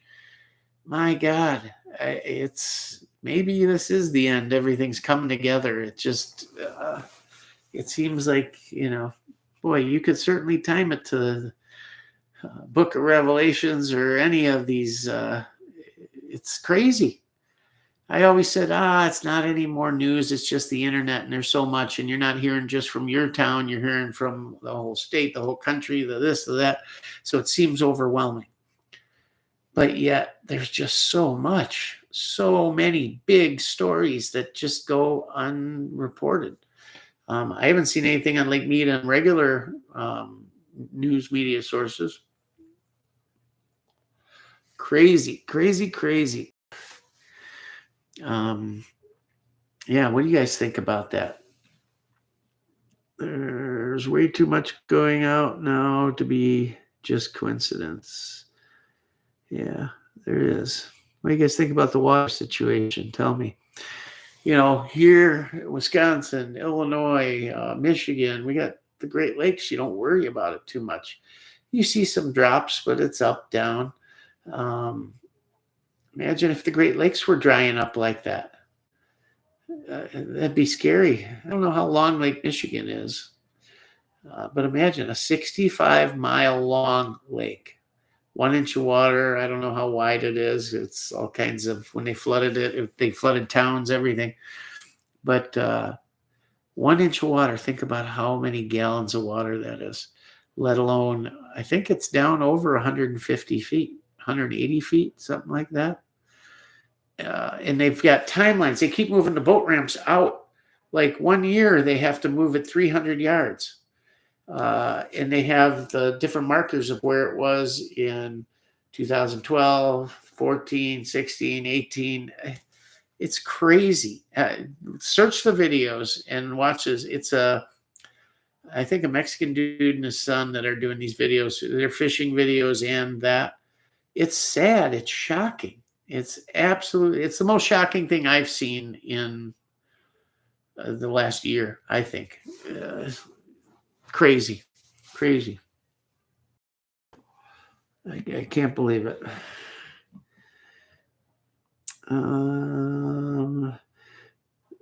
This is the end of things, Rock. There's constant bombardment and sensory assault. As long as we are smart and careful, we will be okay. Yeah, it is. And they try to do that to you. You got to pick and choose what you watch too. And or you can depress yourself. You can. It's not good. We weren't meant to. What happened to news at 9, 5, and 10? Half an hour over, right? Local news and then half hour national news and done. There's a reason they call it TV news, and there's a reason TV comes first. It's on 24 hours a day, and they have to entertain you for 24 hours. And everybody's an expert. Fox News contributor. I want to be a Fox News contributor. How do I get that gig? It's got to be pretty good. You go on once a month and they pay you a couple $100,000. Is that how it works? I'm in. I could be their gun contributor. What do you think? Average Joe on the street with a cache of weapons. So, Mr. Rock, we understand that you have just a hoard and a cache of weapons and ammunition. So, as the average Joe, we'd like to ask you what you think about this. They wouldn't want my comment, would they? Or maybe they would. Rock or Fox? That's what we need, right? Oh, boy. That would be scary. Wife and I have huge zucchini plants going this year, hoping turns into large yield. I don't like zucchini. So I told the wife, definitely got to get a garden going this year. I'm worried about it. I really am. We got some freeze-dried food put away. Not a lot. I've got rice, beans, Spam, stuff like that. Matter of fact, I'm going to check and rotate. I had a good garden going. I tilled it and all. I cut it out a plot. I tilled it. I amended the soil. Got it all done. Planted the seeds. Grew everything from seeds. Didn't start anything inside.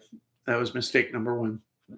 But planted everything from melons to corn to beets to peppers to string beans.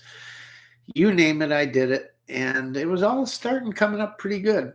And then I went in the hospital with emergency appendicitis. It actually burst while they were taking it out and laid me up for a while. I got home from the hospital, still on pain meds, stitches, all that. Supposed to not get out of bed for 2 days. I went right home, mowed the lawn, and then I had asked the kids one thing while I was gone. Please weed the garden.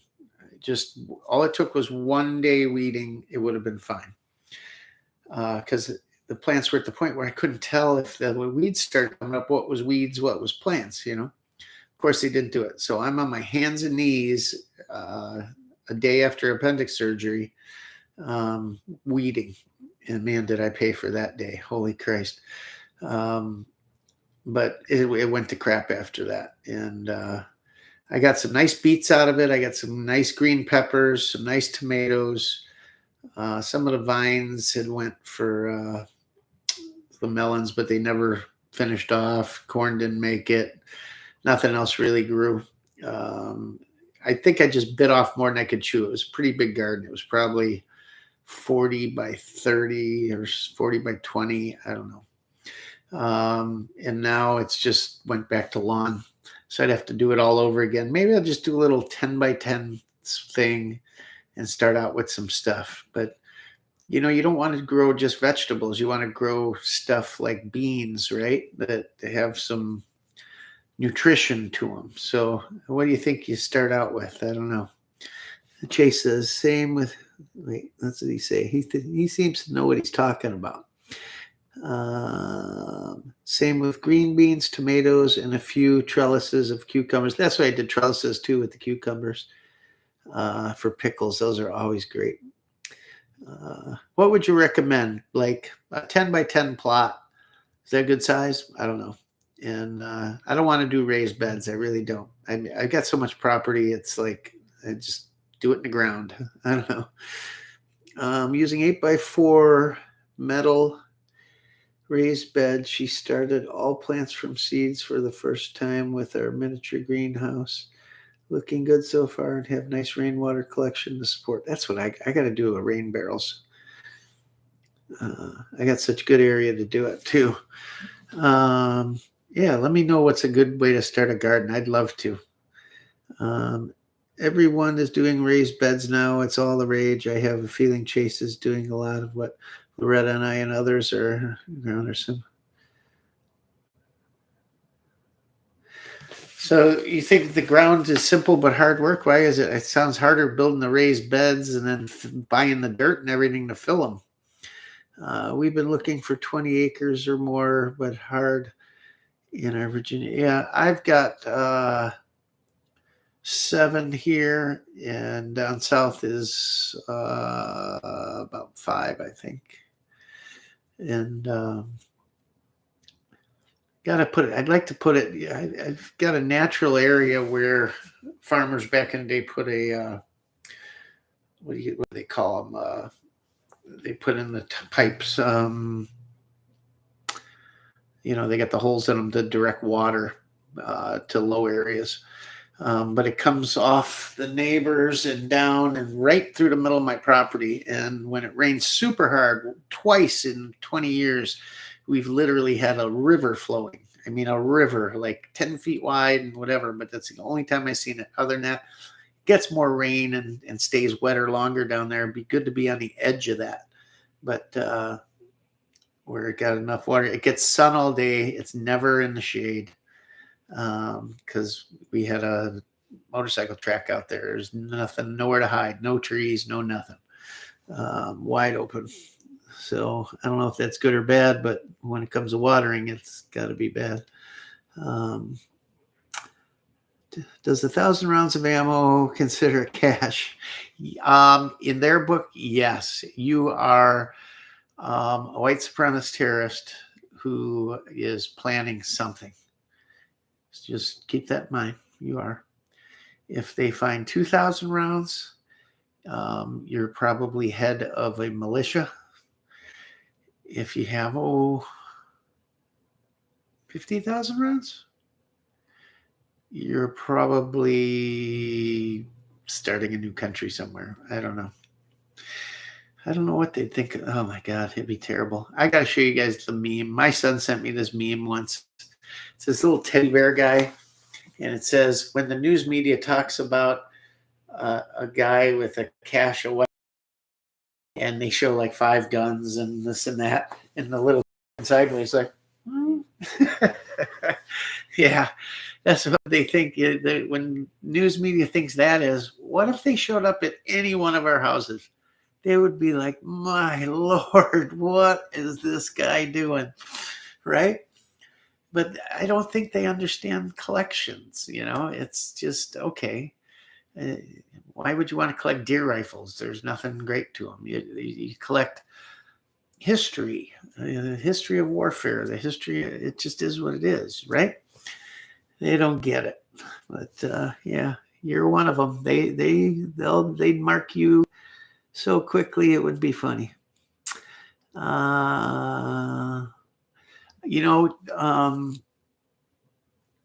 said it? Chase. I would like, in a perfect world, I'd love 80 acres, not even if I touched all of it, just to have it. But I think 30, 35 acres is a good thing. I thought I could have 2 pastures where I could rotate cattle between the 2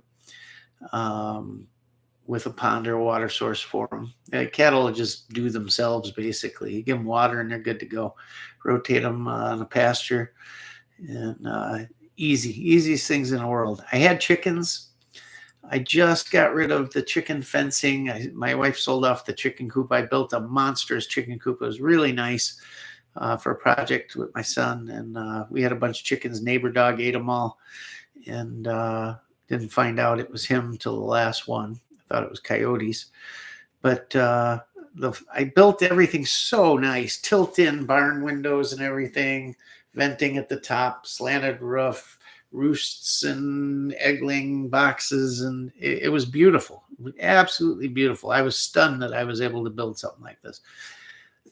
But in my infinite wisdom, I built the floor out of the wrong crap, and it rotted. I built it on 4x4 skis, basically. I angled the front, drilled through and put black pipe through it and a chain, and I could drag it around anywhere I wanted. I built it up by the house, and then I dragged it all the way out back down the side.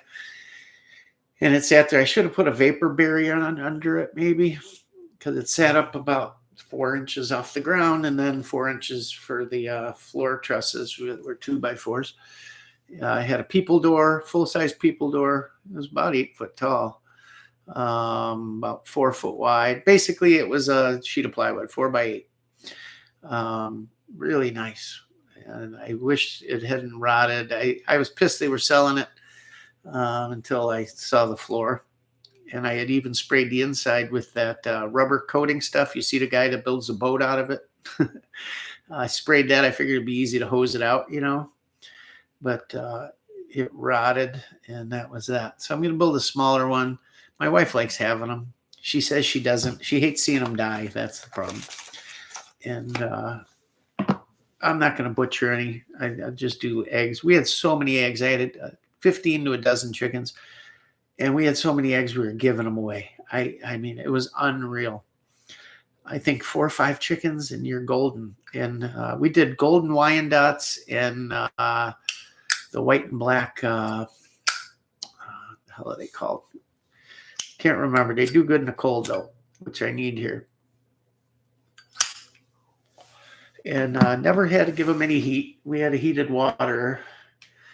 And I let them free range for a long time, and they did great. The lawn, everything was great. No bugs. I never knew this, but chickens, I watched them eat mice. I watched them eat frogs, toads. These things are like little raptors, man. They'll eat anything. And then I'm thinking, oh, I'm eating these eggs from these things, eating frogs and toads and mice and shit. When they were little chicks and pullets, had them my son made this beautiful chick box, you know, where you raise them till they're, I guess, pullet size, right? And it had 2 side plates cut out in it that had that real small chicken wire, like rabbit cage wire. And something inside my shop was getting these chickens out of that box without opening the top. It would grab them through that wire and rip them through. It would like pull their body parts off and feathers and everything and rip them right through that wire. And I'm like, what the hell? Somebody said, you must have a weasel or something. Turned out I had a big corn rat, one rat, and it made a bed. Somehow it got in the shop, which I've never even had mice because we got a cat around always. And he's a good mouser. But this was a big corn rat, and it made a home in a refrigerator, a second refrigerator I had running in the shop. Kept popping beer and stuff like that. It made a home underneath it, a nest. And I saw him peeking out. I finally popped him with a BB rifle. And the thing was the biggest, fattest rat you've ever seen in your life. Only one of them. One rat. And it was taking them little chickens and pulling them right through, man. It was sick. Ugh, poor things. But that started it. So I went from 20 down to 15. And then the 15 slowly depreciated down to none. The last one roosted in my garage. It was smart. And I couldn't get it out of the garage. My wife wouldn't let me get rid of it and put it back out there. She named her Susie. And Susie, I'd come out and she'd be sitting on a shelf outside my garage door. And of course, wherever they sit, they poop. And I had 2 areas of the garage with chicken shit everywhere. And I thought, oh my God, I got to get this thing out of here. And then it attracted a friend, a pigeon. That son of a bitch couldn't get rid of. Got rid of the chicken finally. The chicken got, one of my dogs got the chicken finally, accidentally. And my wife screamed and cried. And that was terrible because it followed her around all day. She did yard work. It would follow her around. She'd feed it these mealworms and treats and stuff. It was like a pet. And unfortunately, my daughter opened the door one day, not thinking, and the dog jumped out and grabbed it, and that was the end of that. Terrible. But a pigeon stayed. My son took the pigeon down to the Larry's farm down the street and put it in the barn. Damn thing was, I think it was home the first time before he got home. And the second time he took it down to Norm's farm further down the road, a couple miles, came back. Could not get rid of this thing. Finally, my dad was here. He's like, we could pop that thing in the garage. She'll never know. I'm like, oh, I don't know. If we get caught, man, that's the end of my life, right? Because she liked it. You can't kill it. You got to get rid of it. No. So out comes the Henry 22. And he said, I can't shoot it there, Dad. I said, I'll go through the garage door and go out and kill somebody over there. He goes, no, it's sitting on the rail of the garage there, and there's brick on the other side of that. It ain't going to do nothing. Get it there. So I don't know what happened, but I winged it. Son of a bitch went down under my lawnmower, bleeding like all get out, running in circles. I thought, oh my God, Jesus Christ. Well, can't do anything now. I'll get caught. So I put it away real quick. Later they come out. What's all the blood? Oh my God. The thing's up on the raft are still alive, perfectly fine. Blood stopped. It lived. It was, I'm like, what is going on here? Finally, they took it to some bird rescue place for a pigeon, a flying rat. Yeah, live in the country, they say. It'll be fun.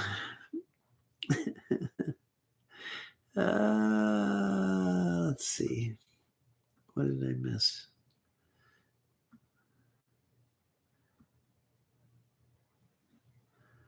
Oh, crap. I must sell 10,000 of my rounds quick. What do you guys got here? 10, what?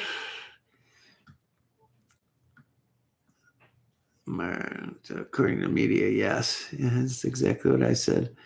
Okay, I wanted to get back to the bed, the farming stuff.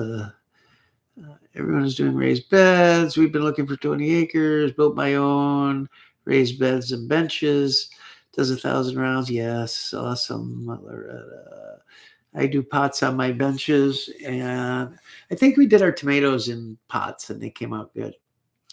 More is better. Bending over and stuff. I mean, some do like impromptu greenhouse and raised beds. I always just use a plot of dirt. Yeah, I think that's easier if you got the space. According to media, yes. Loretta is a master gardener and canner.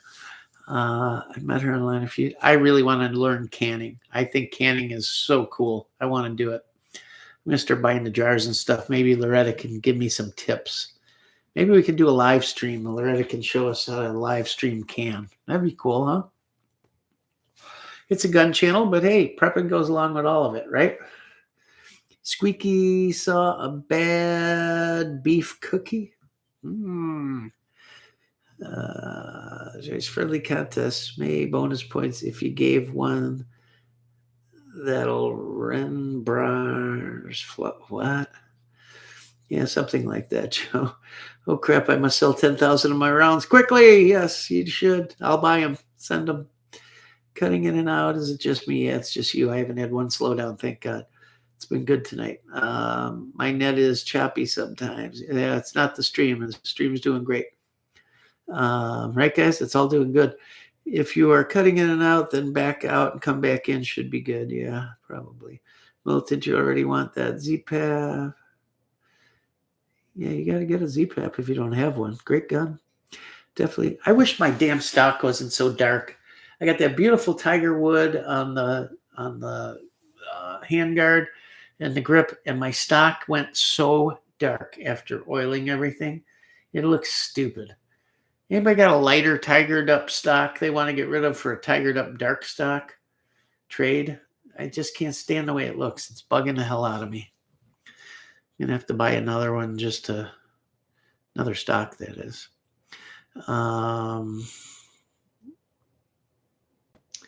Poor chicken got murked almost. Yep. Congrats on the ZPAP. I agree. Did the devil's lettuce make nature's salmon traps? The devil's lettuce. I love that term. That's funny. They got it legal down south now, Illinois. All kinds of crap. I was never a pot guy. Just never saw I could get tired and hungry on my own.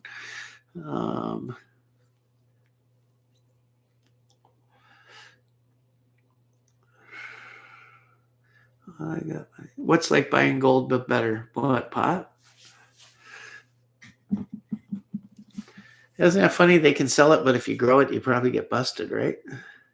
Like I know some people that can help you out with that kind of stuff. I have friends that have channels that do that. I know you sent them to me that time. I still got the email somewhere. I never went over there and checked it out, Joe. I just, you know, how crazy it's been this last year. It's just adding one more thing to it wasn't good.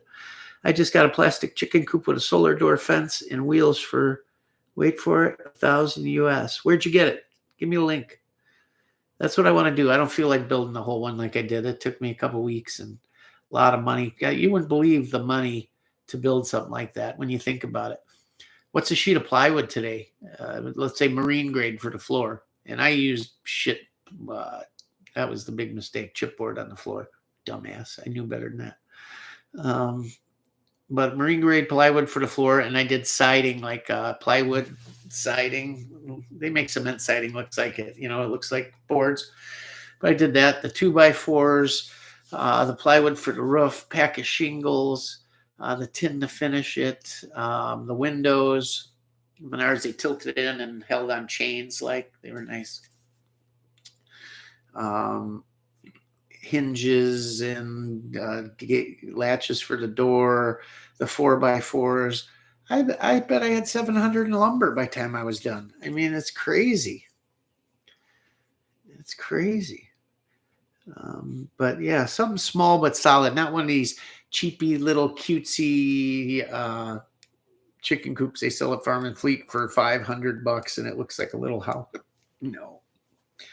But I don't want a chicken tractor either. They got to live in it year round in the cold. Heavy cold, heavy wind.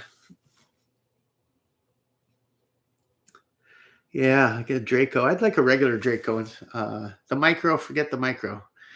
Unless you got everything else and you just want to add one for collector's sake. But the mini's good. And I'd like to do a Draco SBR with a triangle stock.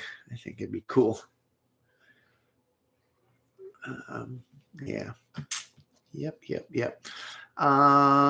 Anything else, guys? Any questions? Are any of you guys reloading at all? I don't think I get the feeling that any of my core here, not many of you guys are reloading at all. So sometimes I feel like I'm boring you with it.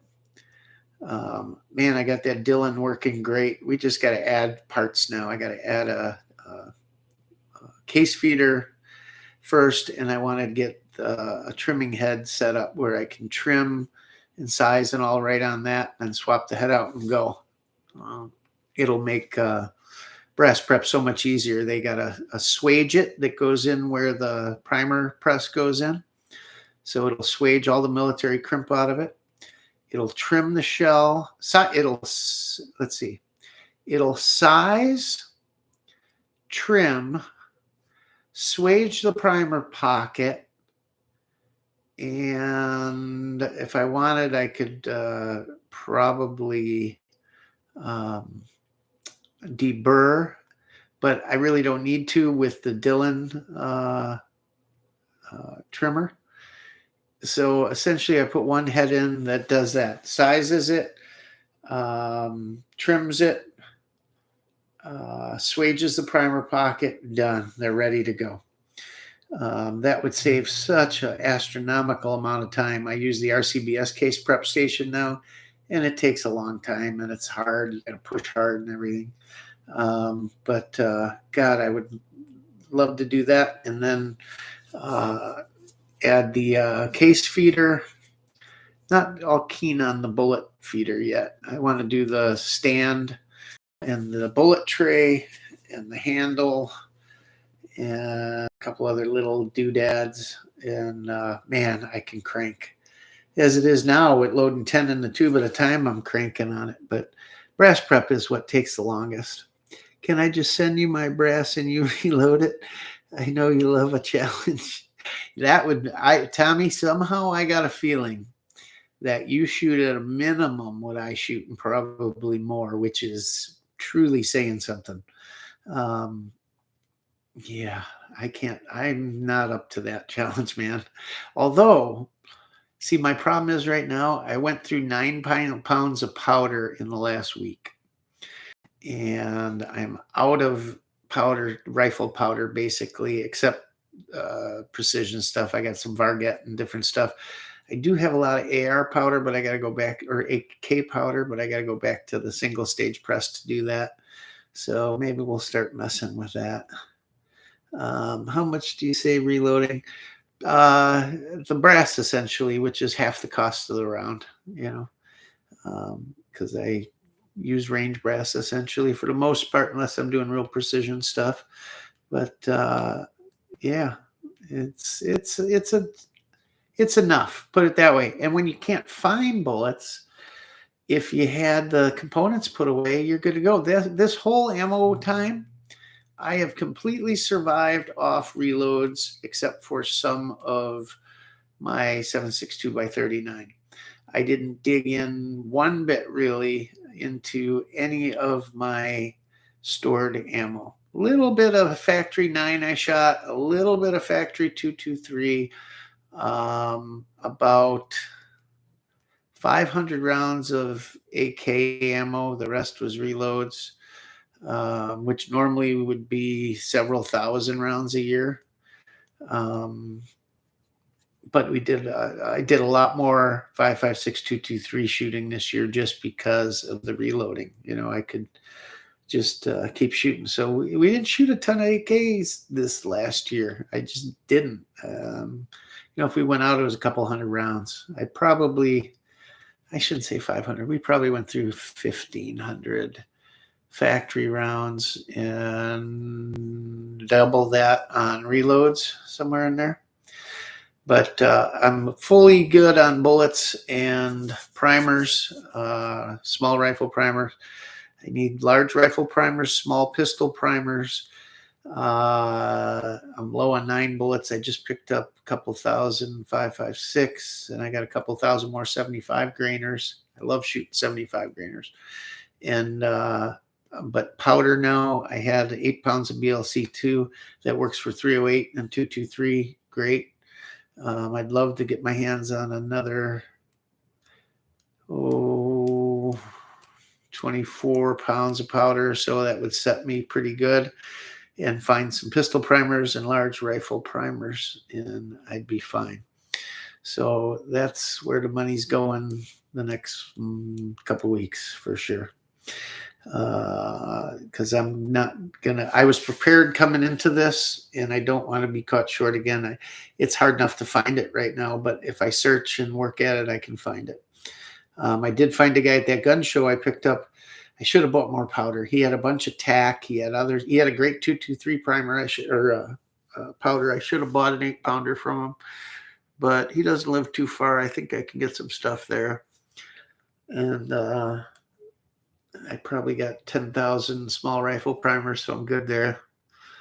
Yeah, if I want to do 7.62 by 39, I got to find some more large rifle primers. So we'll go from there. I'm going to go load up a bunch of 9 for tomorrow, and we're going to have some fun. Anyhow, you guys ready for a good SAM 5 video? I'm going to read through these last comments, and then we're going to call it a night, and we're going to do a premiere on the SAM 5 video. Remember, you can comment over on the SAM 5 video on the premiere, just like you're doing here. We can keep talking. So I'll be 10, no more than 15 minutes setting that up, and then you'll get a notification of the premiere, or just go on my channel, I guess. I don't know how it shows up to you guys. If someone knows how it shows up that I'm doing a premiere, let them know here in the comments real quick, and then we'll check out. But give me at the most 15 minutes. Let's read through these last comments when I was talking about reloading.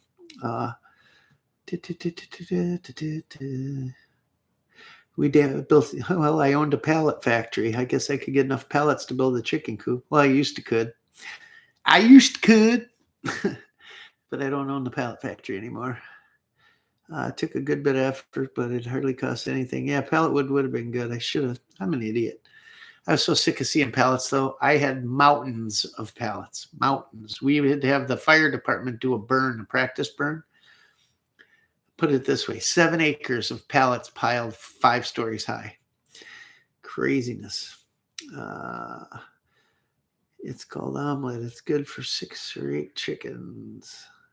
That's perfect. That's what I want to do, Martin. I'll have to look it up. Thank you. I want to get into reloading, but I don't have the equipment and the prices these days. It doesn't seem. Get yourself any single stage press. It doesn't have to be a rock chucker. Redding makes really nice stuff. Anything you can find, a partner press by RCBS. RCBS makes great stuff. You can get a kit for under $500 that has almost everything you need to get started except a set of dies. You can even get kits. I wouldn't even buy a kit. I'd buy a cheaper press. I could make a list of things for you to get started. You need a scale. I'll make a list, or we'll talk about it next week. Be on here next week and we'll do it. Or maybe I'll do a video, basics of reloading, what you need. And you can do it cheap. Look on Craigslist. Tons of people selling reloading stuff on there. Watch local papers, garage sales. You can pick it up for dirt, even gun shows. Get a set of dies, of this, of that. None of it really goes bad. I have 2 presses sitting, but I'm going to end up using them all. I set one up for 308, one for 556, on and on. I'm redoing my whole shop. That's in progress. And it's going to be something when it's done, and the reloading portion is going to be incredible. So you guys got that to look forward to. But you can do it dirt cheap. You could probably put the whole thing together if you were real frugal, buy enough Craigslist, or even new, cheaper stuff. There's a lot of it's nickel and dime. I bet you can put it together for under a couple $100.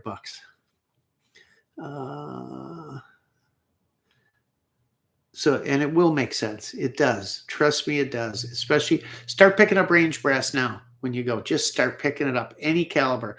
Don't even have to sort it yet. Put it in coffee tins, or I put it in Dunkin' Donut plastic things, and just keep doing it. Get a head start. Here's how you get into it. Start picking up brass. When you got a few coffee cans full, start sorting it into different coffee cans. Now, before you do any reloading, you got to prep your brass, right? So what do you got to do there? You got to clean it. So buy yourself a tumbler. Harbor Freight sells a tumbler, dirt cheap. Get some corn cob, $10 for a thing of that. Start tumbling it. The best way to start cleaning is tumbling. Get Lyman tumbling media, the corn cob with the polishing agent in it. It's green. Get a tumbler at Harbor Freight or go buy a Lyman one. The small one is fine.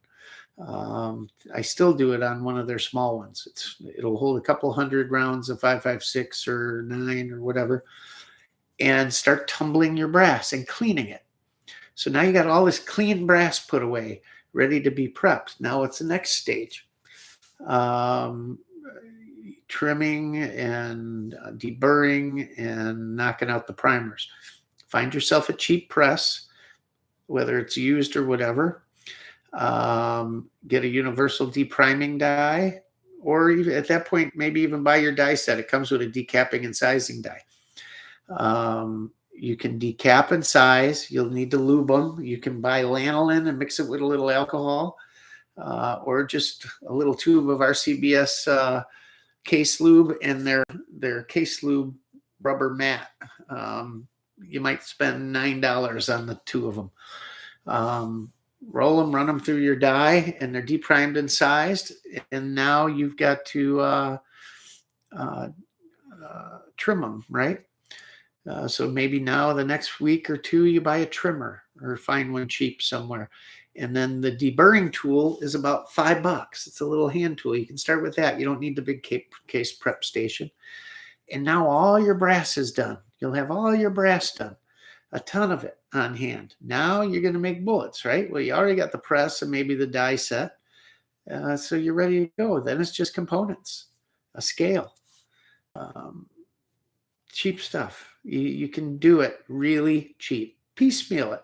Start by cleaning the brass. First step, get a tumbler and pick up some brass. Start there, then we'll talk. You'll save half by the cases alone. I'm happy to reload wisdom. Reloading and understanding chambers and cartridges and sizing and all really helps with everything from understanding accuracy and ballistics and all of that stuff. And trust me, I am nowhere near a professional. I consider myself an advanced beginner. How's that sound? Compared to some of these guys, my God, I listen to it and I understand most of it, but some you're like, it's the best, really, these guys with these precision rifles, man. To make plinking ammo is easy. That ain't nothing. Start buying the equipment, guys. It helps. In an ammo shortage, you will be so happy you got the stuff put away. I'm happy. Let's see. Militant Elite loader is a good way to start. Needs a hammer punch and bench. Yeah. They still sell those. They're not the most precise, but they'll do. People used them for years. Have wanting to get into reloading. SAM 5 contest. What's SAM 5 contest? What do you want to do?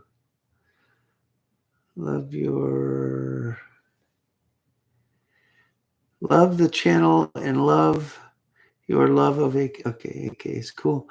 My field is covered with 4,000 cases. I don't pick them up. Pick them up, man. SAM 5, SAM 7, whatever it takes. I used to be checking shows with a few friends.